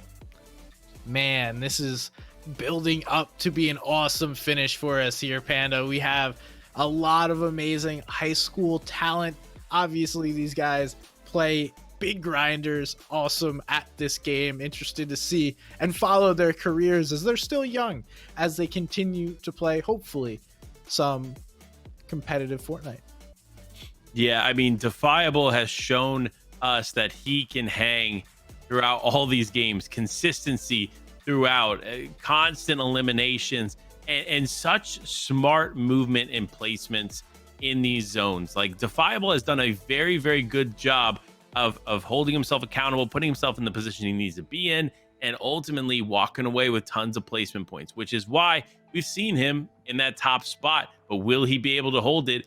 That is the question going into game number 6. And here it is, folks. We dive in with Kona and Cobb right off the bus. It looks like Kona going to the Shark and Cobb slipping over to Craggy Cliffs. This is going to be interesting. You see where the llamas are on the map. There are 3 of them split kind of more or less on that northeast side of zone to central east. So that could be a good sign here for some of these players. Could be. We'll never know until things actually happen. A number of the players going to Craggy here, and I think this is the first time that we're checking this out here in the NA West Championship, seeing what's going on here within Craggy Cliffs. One of the more popular spots. We got a couple of trios that land here across multiple regions that are really successful. Cobb tries to go for the play early on, not connecting, and he's gonna walk out of here. Thank you for participating, and let's continue looting. You know, look, Cobb has been one of those players we've seen do pretty well in the early and mid game, but we haven't seen too much success in the later parts of the game. He does seem to go down in like the last moments of the mid game, and that's just a tough spot to be in. And you see Cobb just trying to wander around here with Commander just above, because the last thing you want to do is get in an unnecessary engagement. But guess what? If you want to control this drop, you want to get 4 points on the board, maybe it makes sense to take that fight. But in my opinion, it makes more sense to just focus on your rotations. And we'll get to see how exactly those rotates get to play out for all of these solos. Plenty of space in between multiple places. And okay, some good RNG off the rip, but that doesn't matter when you hit your shots. Cobb hits 144 onto that player. I believe that's Commander K up above. He's gonna take the minis, but Cobb has nothing to use to build and prevent himself from getting tagged up. Starting to farm here. He hit the big shot though, Panda. I'm surprised he doesn't try and follow up on that. Yeah, I mean, in my opinion, I probably would have continued to fight that out. Obviously, the other player, Commander, does have the epic pump shotgun, and it's a little bit better, obviously, than the uncommon version. But still, you have the advantage there. You have the health advantage. You have the momentum advantage, because as soon as you hit a player like that, their first instinct is to go defensive, is to back off. So if they're backing off, that's your time to jump in. And now we get to see what's up with Defiable. He's over at the Orchard. He's appeared to have gotten this uncontested basically every single game, or at least not fighting off spawn if there have been. I haven't seen his name pop up early that I can remember. We're back with Ziggy. He's over at Stealthy Stronghold. This is an engagement we saw earlier, and it's FaZe Master once again looking for the additional pieces. But oh, the shots come through. Ziggy almost connects there for the elim. He's running out of mats. Both players are quite weak, but I'd say Ziggy won that trade right there. And now is FaZe Master going to be quite bold again to jump right on him? Yeah, I don't think he is, right? FaZe Master, I think he learned from that tag that he cannot afford to take any more unnecessary damage, especially considering effective health-wise, he's weak. There it is, and this a side jump tries to go out. Ziggy, unfortunately, taking a lot of damage. Now it's time for him to heal up. He tries to take a shot. Nothing connects. Now FaZe Master officially has control of this fight. And unfortunately, unable to connect there on the first one, but cleans him up there, winning the final match. And I could say that's all that matters, but not really. Every match matters. Now, once again, Ziggy, another player on his wall, and it looks like he already punished that player, as that player was quite weak. I doubt he's jumping into this engagement being as weak as he was, and Ziggy making a name for himself in this final match. Man, I gotta say this. We watched 6 games in East and 3 games in West until we started seeing action in Stealthy, and now the best action is coming from Stealthy Stronghold. So it's kind of crazy to see, regardless, right? As Cal Gamer actually takes a fight, and he's getting tagged up quite a bit. This is not what you want to see, especially from the player that is currently in second. And who is that? That's Abstract on his wall, both playing these really small angles here, able to connect. Still not on the HP advantage, but we know Cal Gamer's strong. That's going to give him an advantage in the HP. The big shots come through. 50 HP there on Abstract, waiting for this final shot. Almost preemptively pieces him. Cal Gamer does get the piece, unable to fully box him. Needs the cone to come through. Not going to connect. Now Cal Gamer continues. 12 builds, so can't go for too much. Almost cones the player. Now going to chop him out. Oh, and cleans it up. Cal Gamer. Another elim. He's not done. Man, oh man, how that quickly went from me thinking Cal Gamer was going to get eliminated to him just absolutely destroying Abstract in that 1v1. And that was just an insane performance overall. Incredible to see these players continue to duke it out in that way. And now it's all over. This is the last game of the day. So this is your final chance to make some things happen, as now Klux is trying to make something happen here, as it looks like he's pushing that Rocket League supercar up against the box, and he's gonna break it. I had a feeling that's what he was gonna do, lighting the other players' builds on fire. Now he's just going to try and build up, hold the angles, and get some tags off here down below. A patient little fight by these two. Neither one want to make a mistake. And there is another player. It looks like they're going over the John Wick house. Probably just grabbing an upgrade, you know. Don't worry, you guys continue, keep doing you. I'll go hit the upgrade. Don't mind me. I'm gonna get out of here. You enjoy your engagement. And Wild Fox actually picks up another elim as well. Now we get to see Defiable. Oh, okay. I don't think you realize this. There's a player right nearby. That's Slopex taking down Allen, and unfortunate for Allen. Now Defiable on his wall. I mean, if there's a player I didn't want in that position, it's gonna be Defiable, and it looks like Slopex in a bad spot here. Ooh, some nice clean edits. Okay, Defiable's quick with it. No wonder why he's at the top of the leaderboard right now.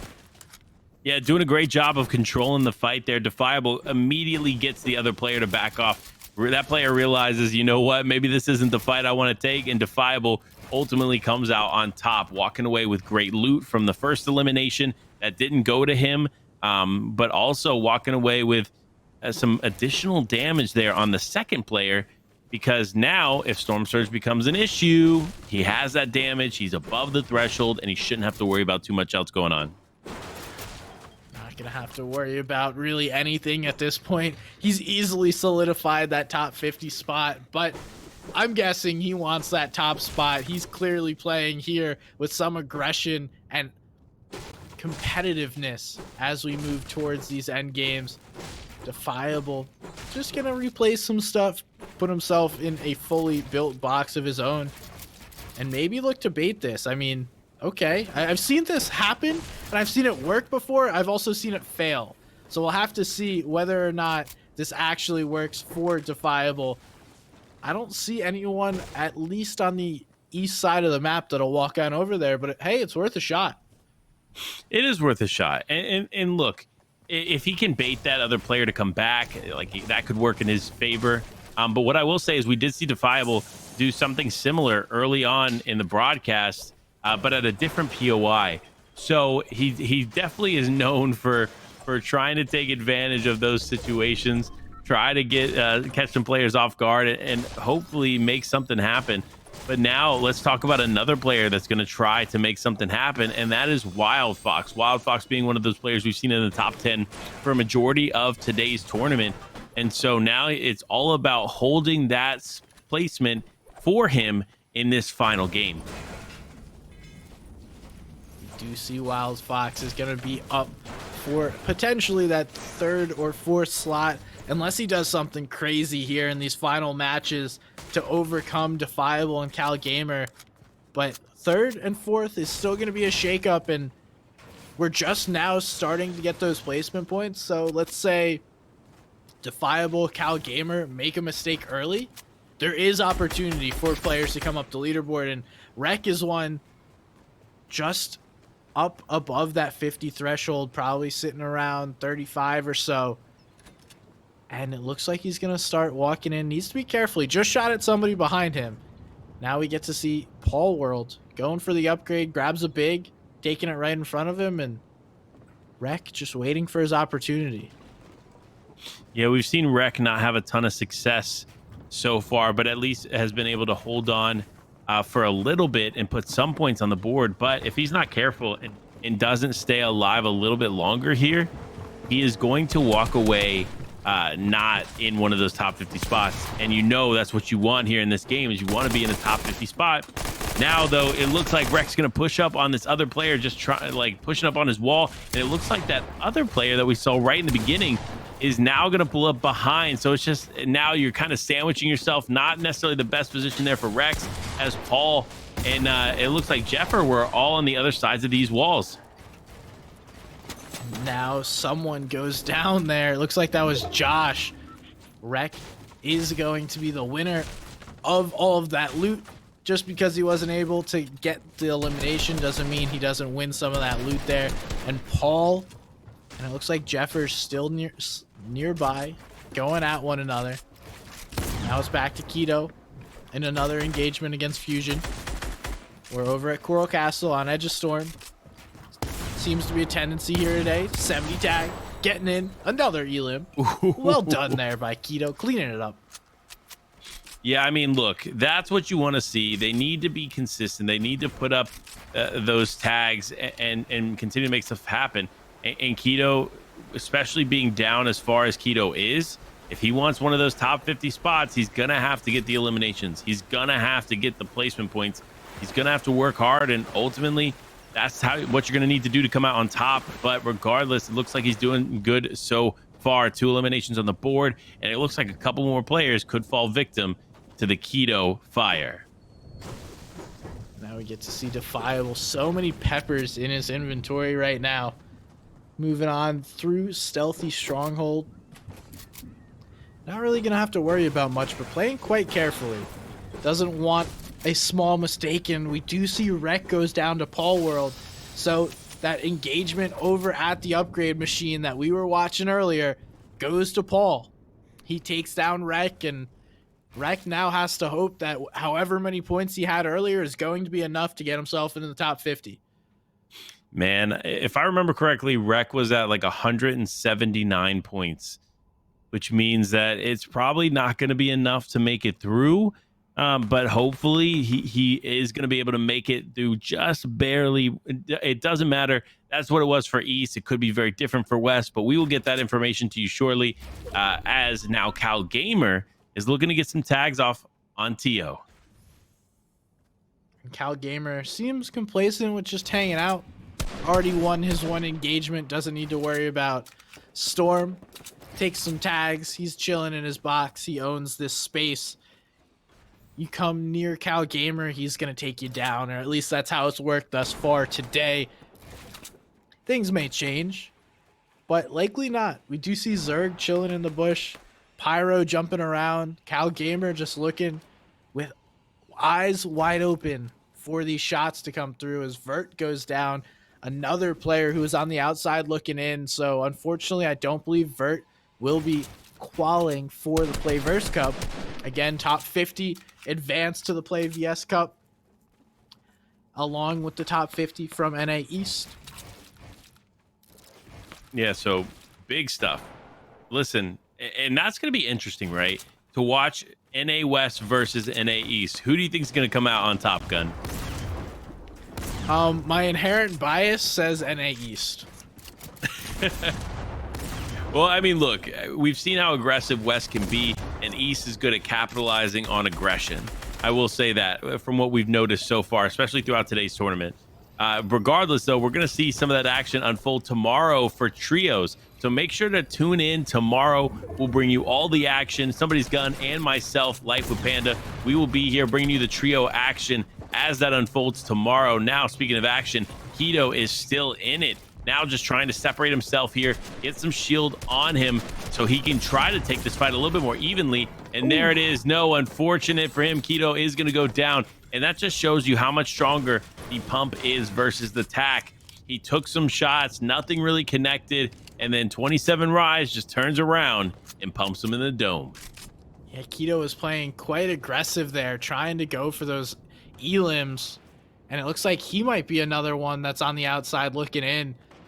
Unfortunate there for Keto. The diet didn't do it for these guys. And now Rise in a position where he needs to rise up, grab a number of eliminations, or make it to the very last zone in this game to secure those placement points. We see Rise try to make this rotation in, tags up a little bit, should be able to spend a little more mats, get in zone, and not have to worry about too much at this point.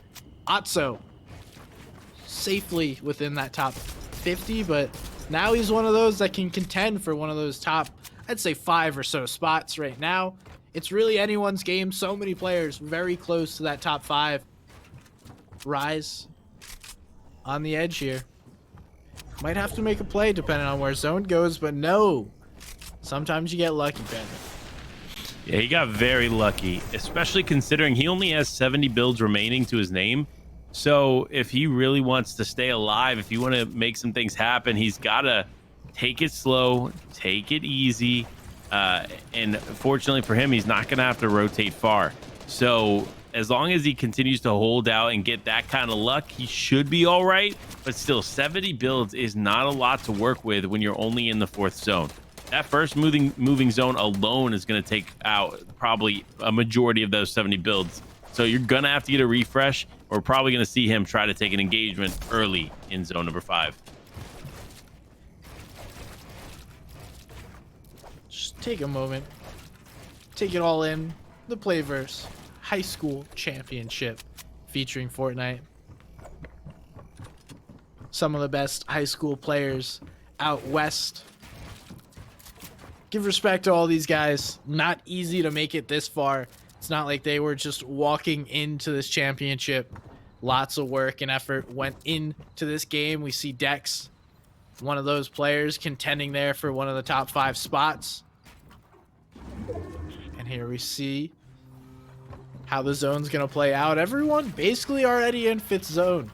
Or 4th zone, I apologize. And now the little overview.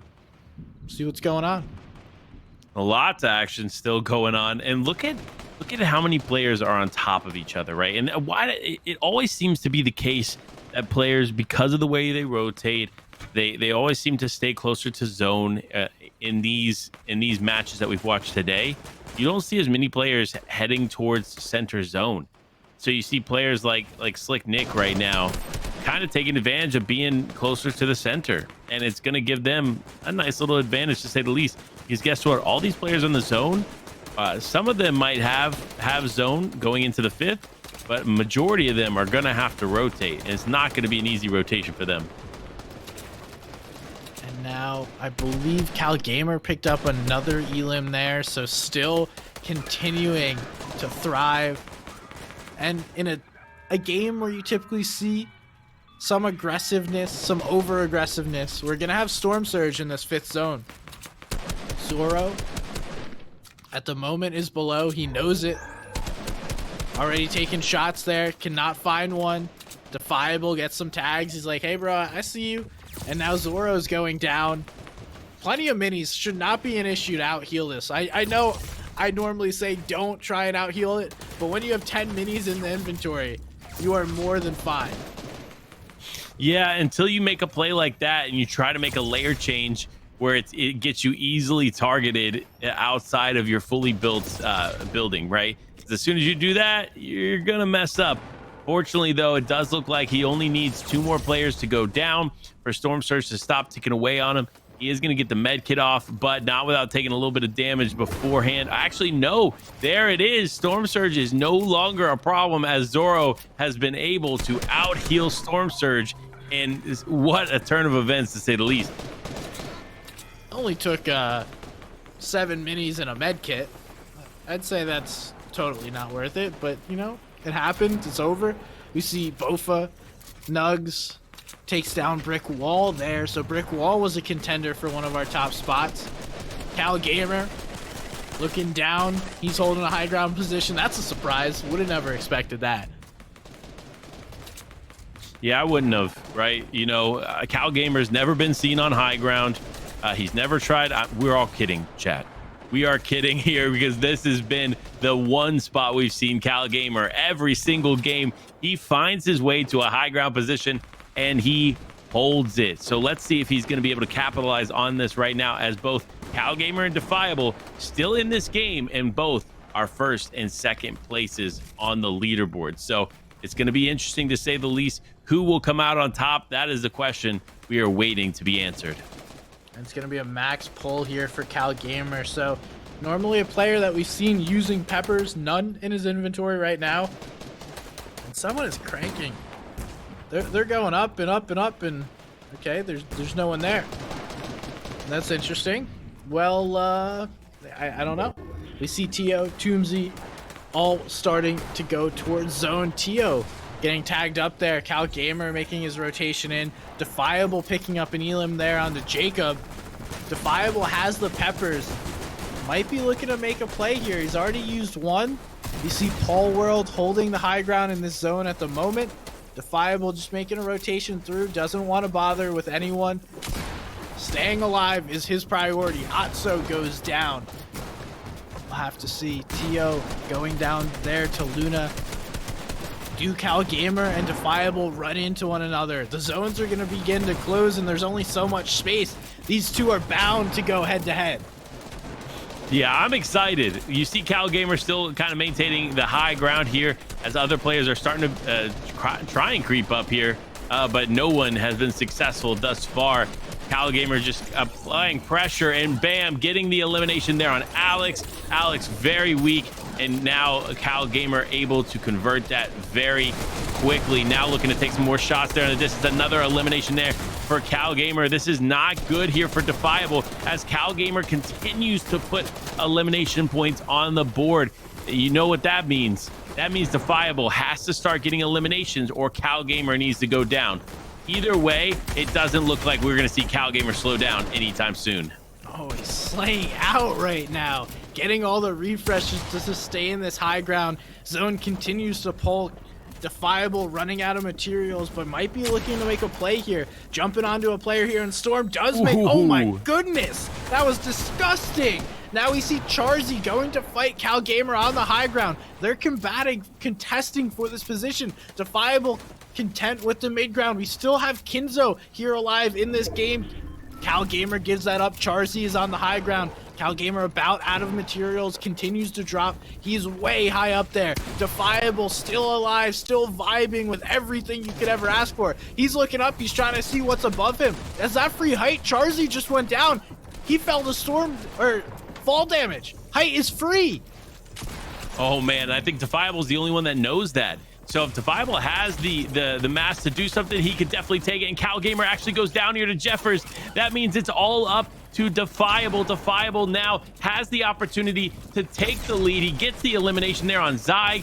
Now it's up to Defiable versus Jeffers here, while another few players are still alive. Kenzo's still one of those players alive here in the final moments. Jeffers just trying to take some floppers, kindly taking Storm here just a little bit, and he gets a big shot off on this player, just trying to convert the elimination, but no, it's not going to be enough, as Nugs ends up taking out Jeffers. Now you see Kenzo on the low ground, Defiable on the high ground. It is a 1v1 situation.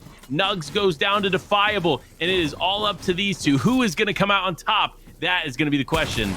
It's 1 versus 3 right now. Defiable looking for the angle. One build left. Kinzo has the mat advantage. Kinzo in Storm taking shots. Defiable barely misses. He's going to get hit big by Kinzo. Trading shotgun tags, and Kinzo takes the final match of RNA West. High School Championship featuring Fortnite. Oh my goodness, Panda. Wow. Wow. Oh, wow. Listen, there was tons of action to unfold there, not only in that game, but throughout all of these games. And we're going to go ahead and dive into those replays of all the games we got to watch here on the West Coast, because there was so much that took place, right? And the way that game just unfolded is it's undeniable that some of these players on West Coast have so much potential. They are some of the best players I've watched in these formats ever. And to see them continue to step up just like Cal Gamer did in that moment is insane. Cal Gamer, I gotta say this, I don't think Cal Gamer won. I think he's gonna end up in second place. And it looks like his counterpart there is going to be the one, Defiable is going to be the one that comes out on top. Yeah, I'd likely have to give this one to Defiable. Just playing so well, so consistent throughout the day. I mean, to me, he looked like the best player out there. We did see Cal Gamer make a number of nice plays, but Defiable was the one playing multiple different levels. It wasn't simply just high ground. Cal Gamer seemed to be in a position on height every single game, and then he went all in for it. Defiable played height, played low, played mid ground, wherever he needed to be, he was. As we see the wins coming through, everybody picking up a victory royale, maybe besides Carson here, who goes down to Cal Gamer. And bro, Panda. What a Man, day listen. for these guys. Listen, we've watched some insane gameplay. We've talked about Keto. We've talked about Defiable. We've talked about Cal Gamer. But look, everybody that competed and got into these grand finals, they are incredible players. You cannot take away anything from them, because what some people don't realize, and if you don't realize this at home, they went through weeks of tournaments to get to this point here in the grand finals, and now they've stepped up and shown why they are the best of the best. Now remember, top 50 move on to the PlayVS Cup early on in June. So you want to make sure that if you are playing in this, you are coming out on top in one of those top 50 spots.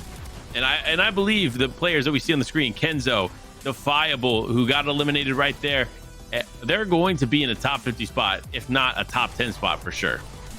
Oh yeah, these guys will be well qualified for that PlayVS Cup, going against the top 50 from East later on in June. I'm excited to watch that and see how that plays out after seeing the incredible and insane plays that we saw all day. And not only is it going to be solos, but we also have trios. So maybe solos aren't your favorite, it wasn't your best day.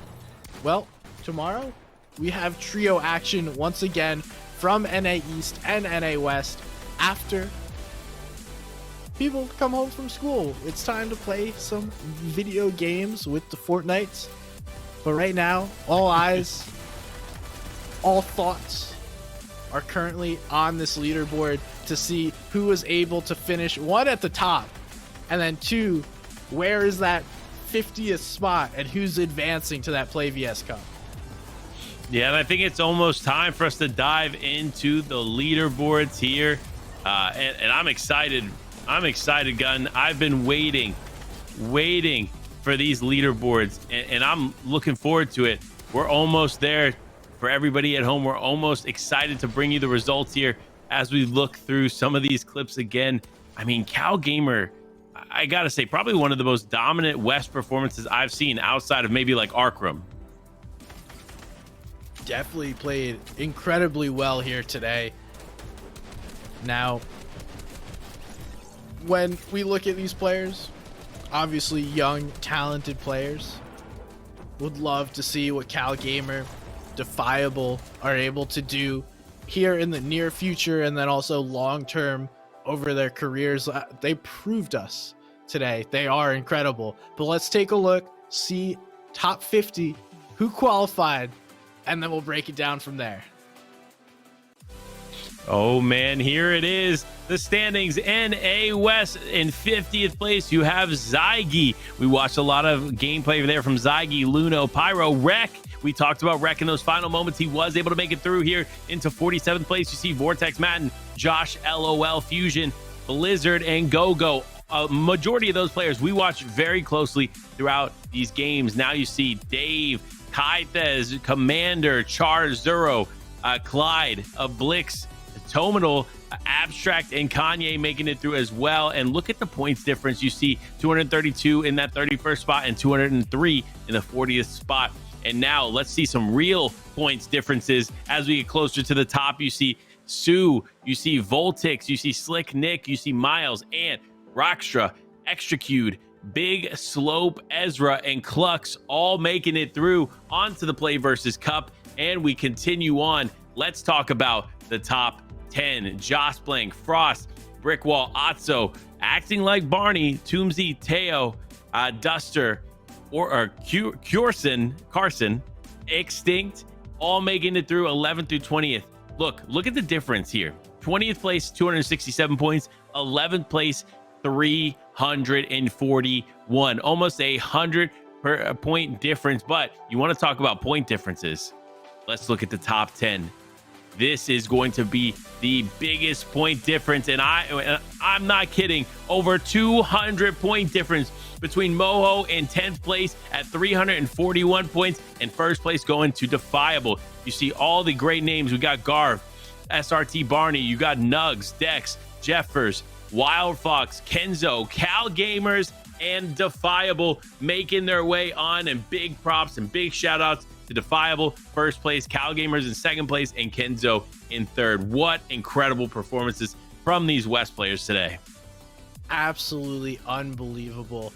Just props to everyone that participated today, not just the top of the leaderboard, right? Because we know that this was not a single tournament. It's not a one-off thing. These guys grinded to get here. They played so well. Congratulations to all you players. I'm sure we will be seeing another season of the high school or collegiate championship. If you're graduating, you get to move up to the collegiate level. PlayVS doing some phenomenal work here, and props to all the players. If you guys are in chat, throw yourselves a pog. Let's get some pogs for one another and support one another, because you guys deserve it. You were incredible today. Yeah, honestly, great performances overall. These West players stepped up and made it for one entertaining night. But that's going to be it from us today here at the PlayVS Spring 21 High School Championship for solos. Now, let me tell you this. Tomorrow, trios. Make sure to be back here for the broadcast. We'll be doing trios in East. Again, 6-game format, and trios in West. You're not going to want to miss all that action. It's going to be brought to you by myself, Life with Panda, and Somebody's Gun too. So until then, make sure to hang out there. We'll see you tomorrow. Super excited for that. But have fun. Get some games in. We'll see you tomorrow.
Like you, be strong to hold the powers of the sun.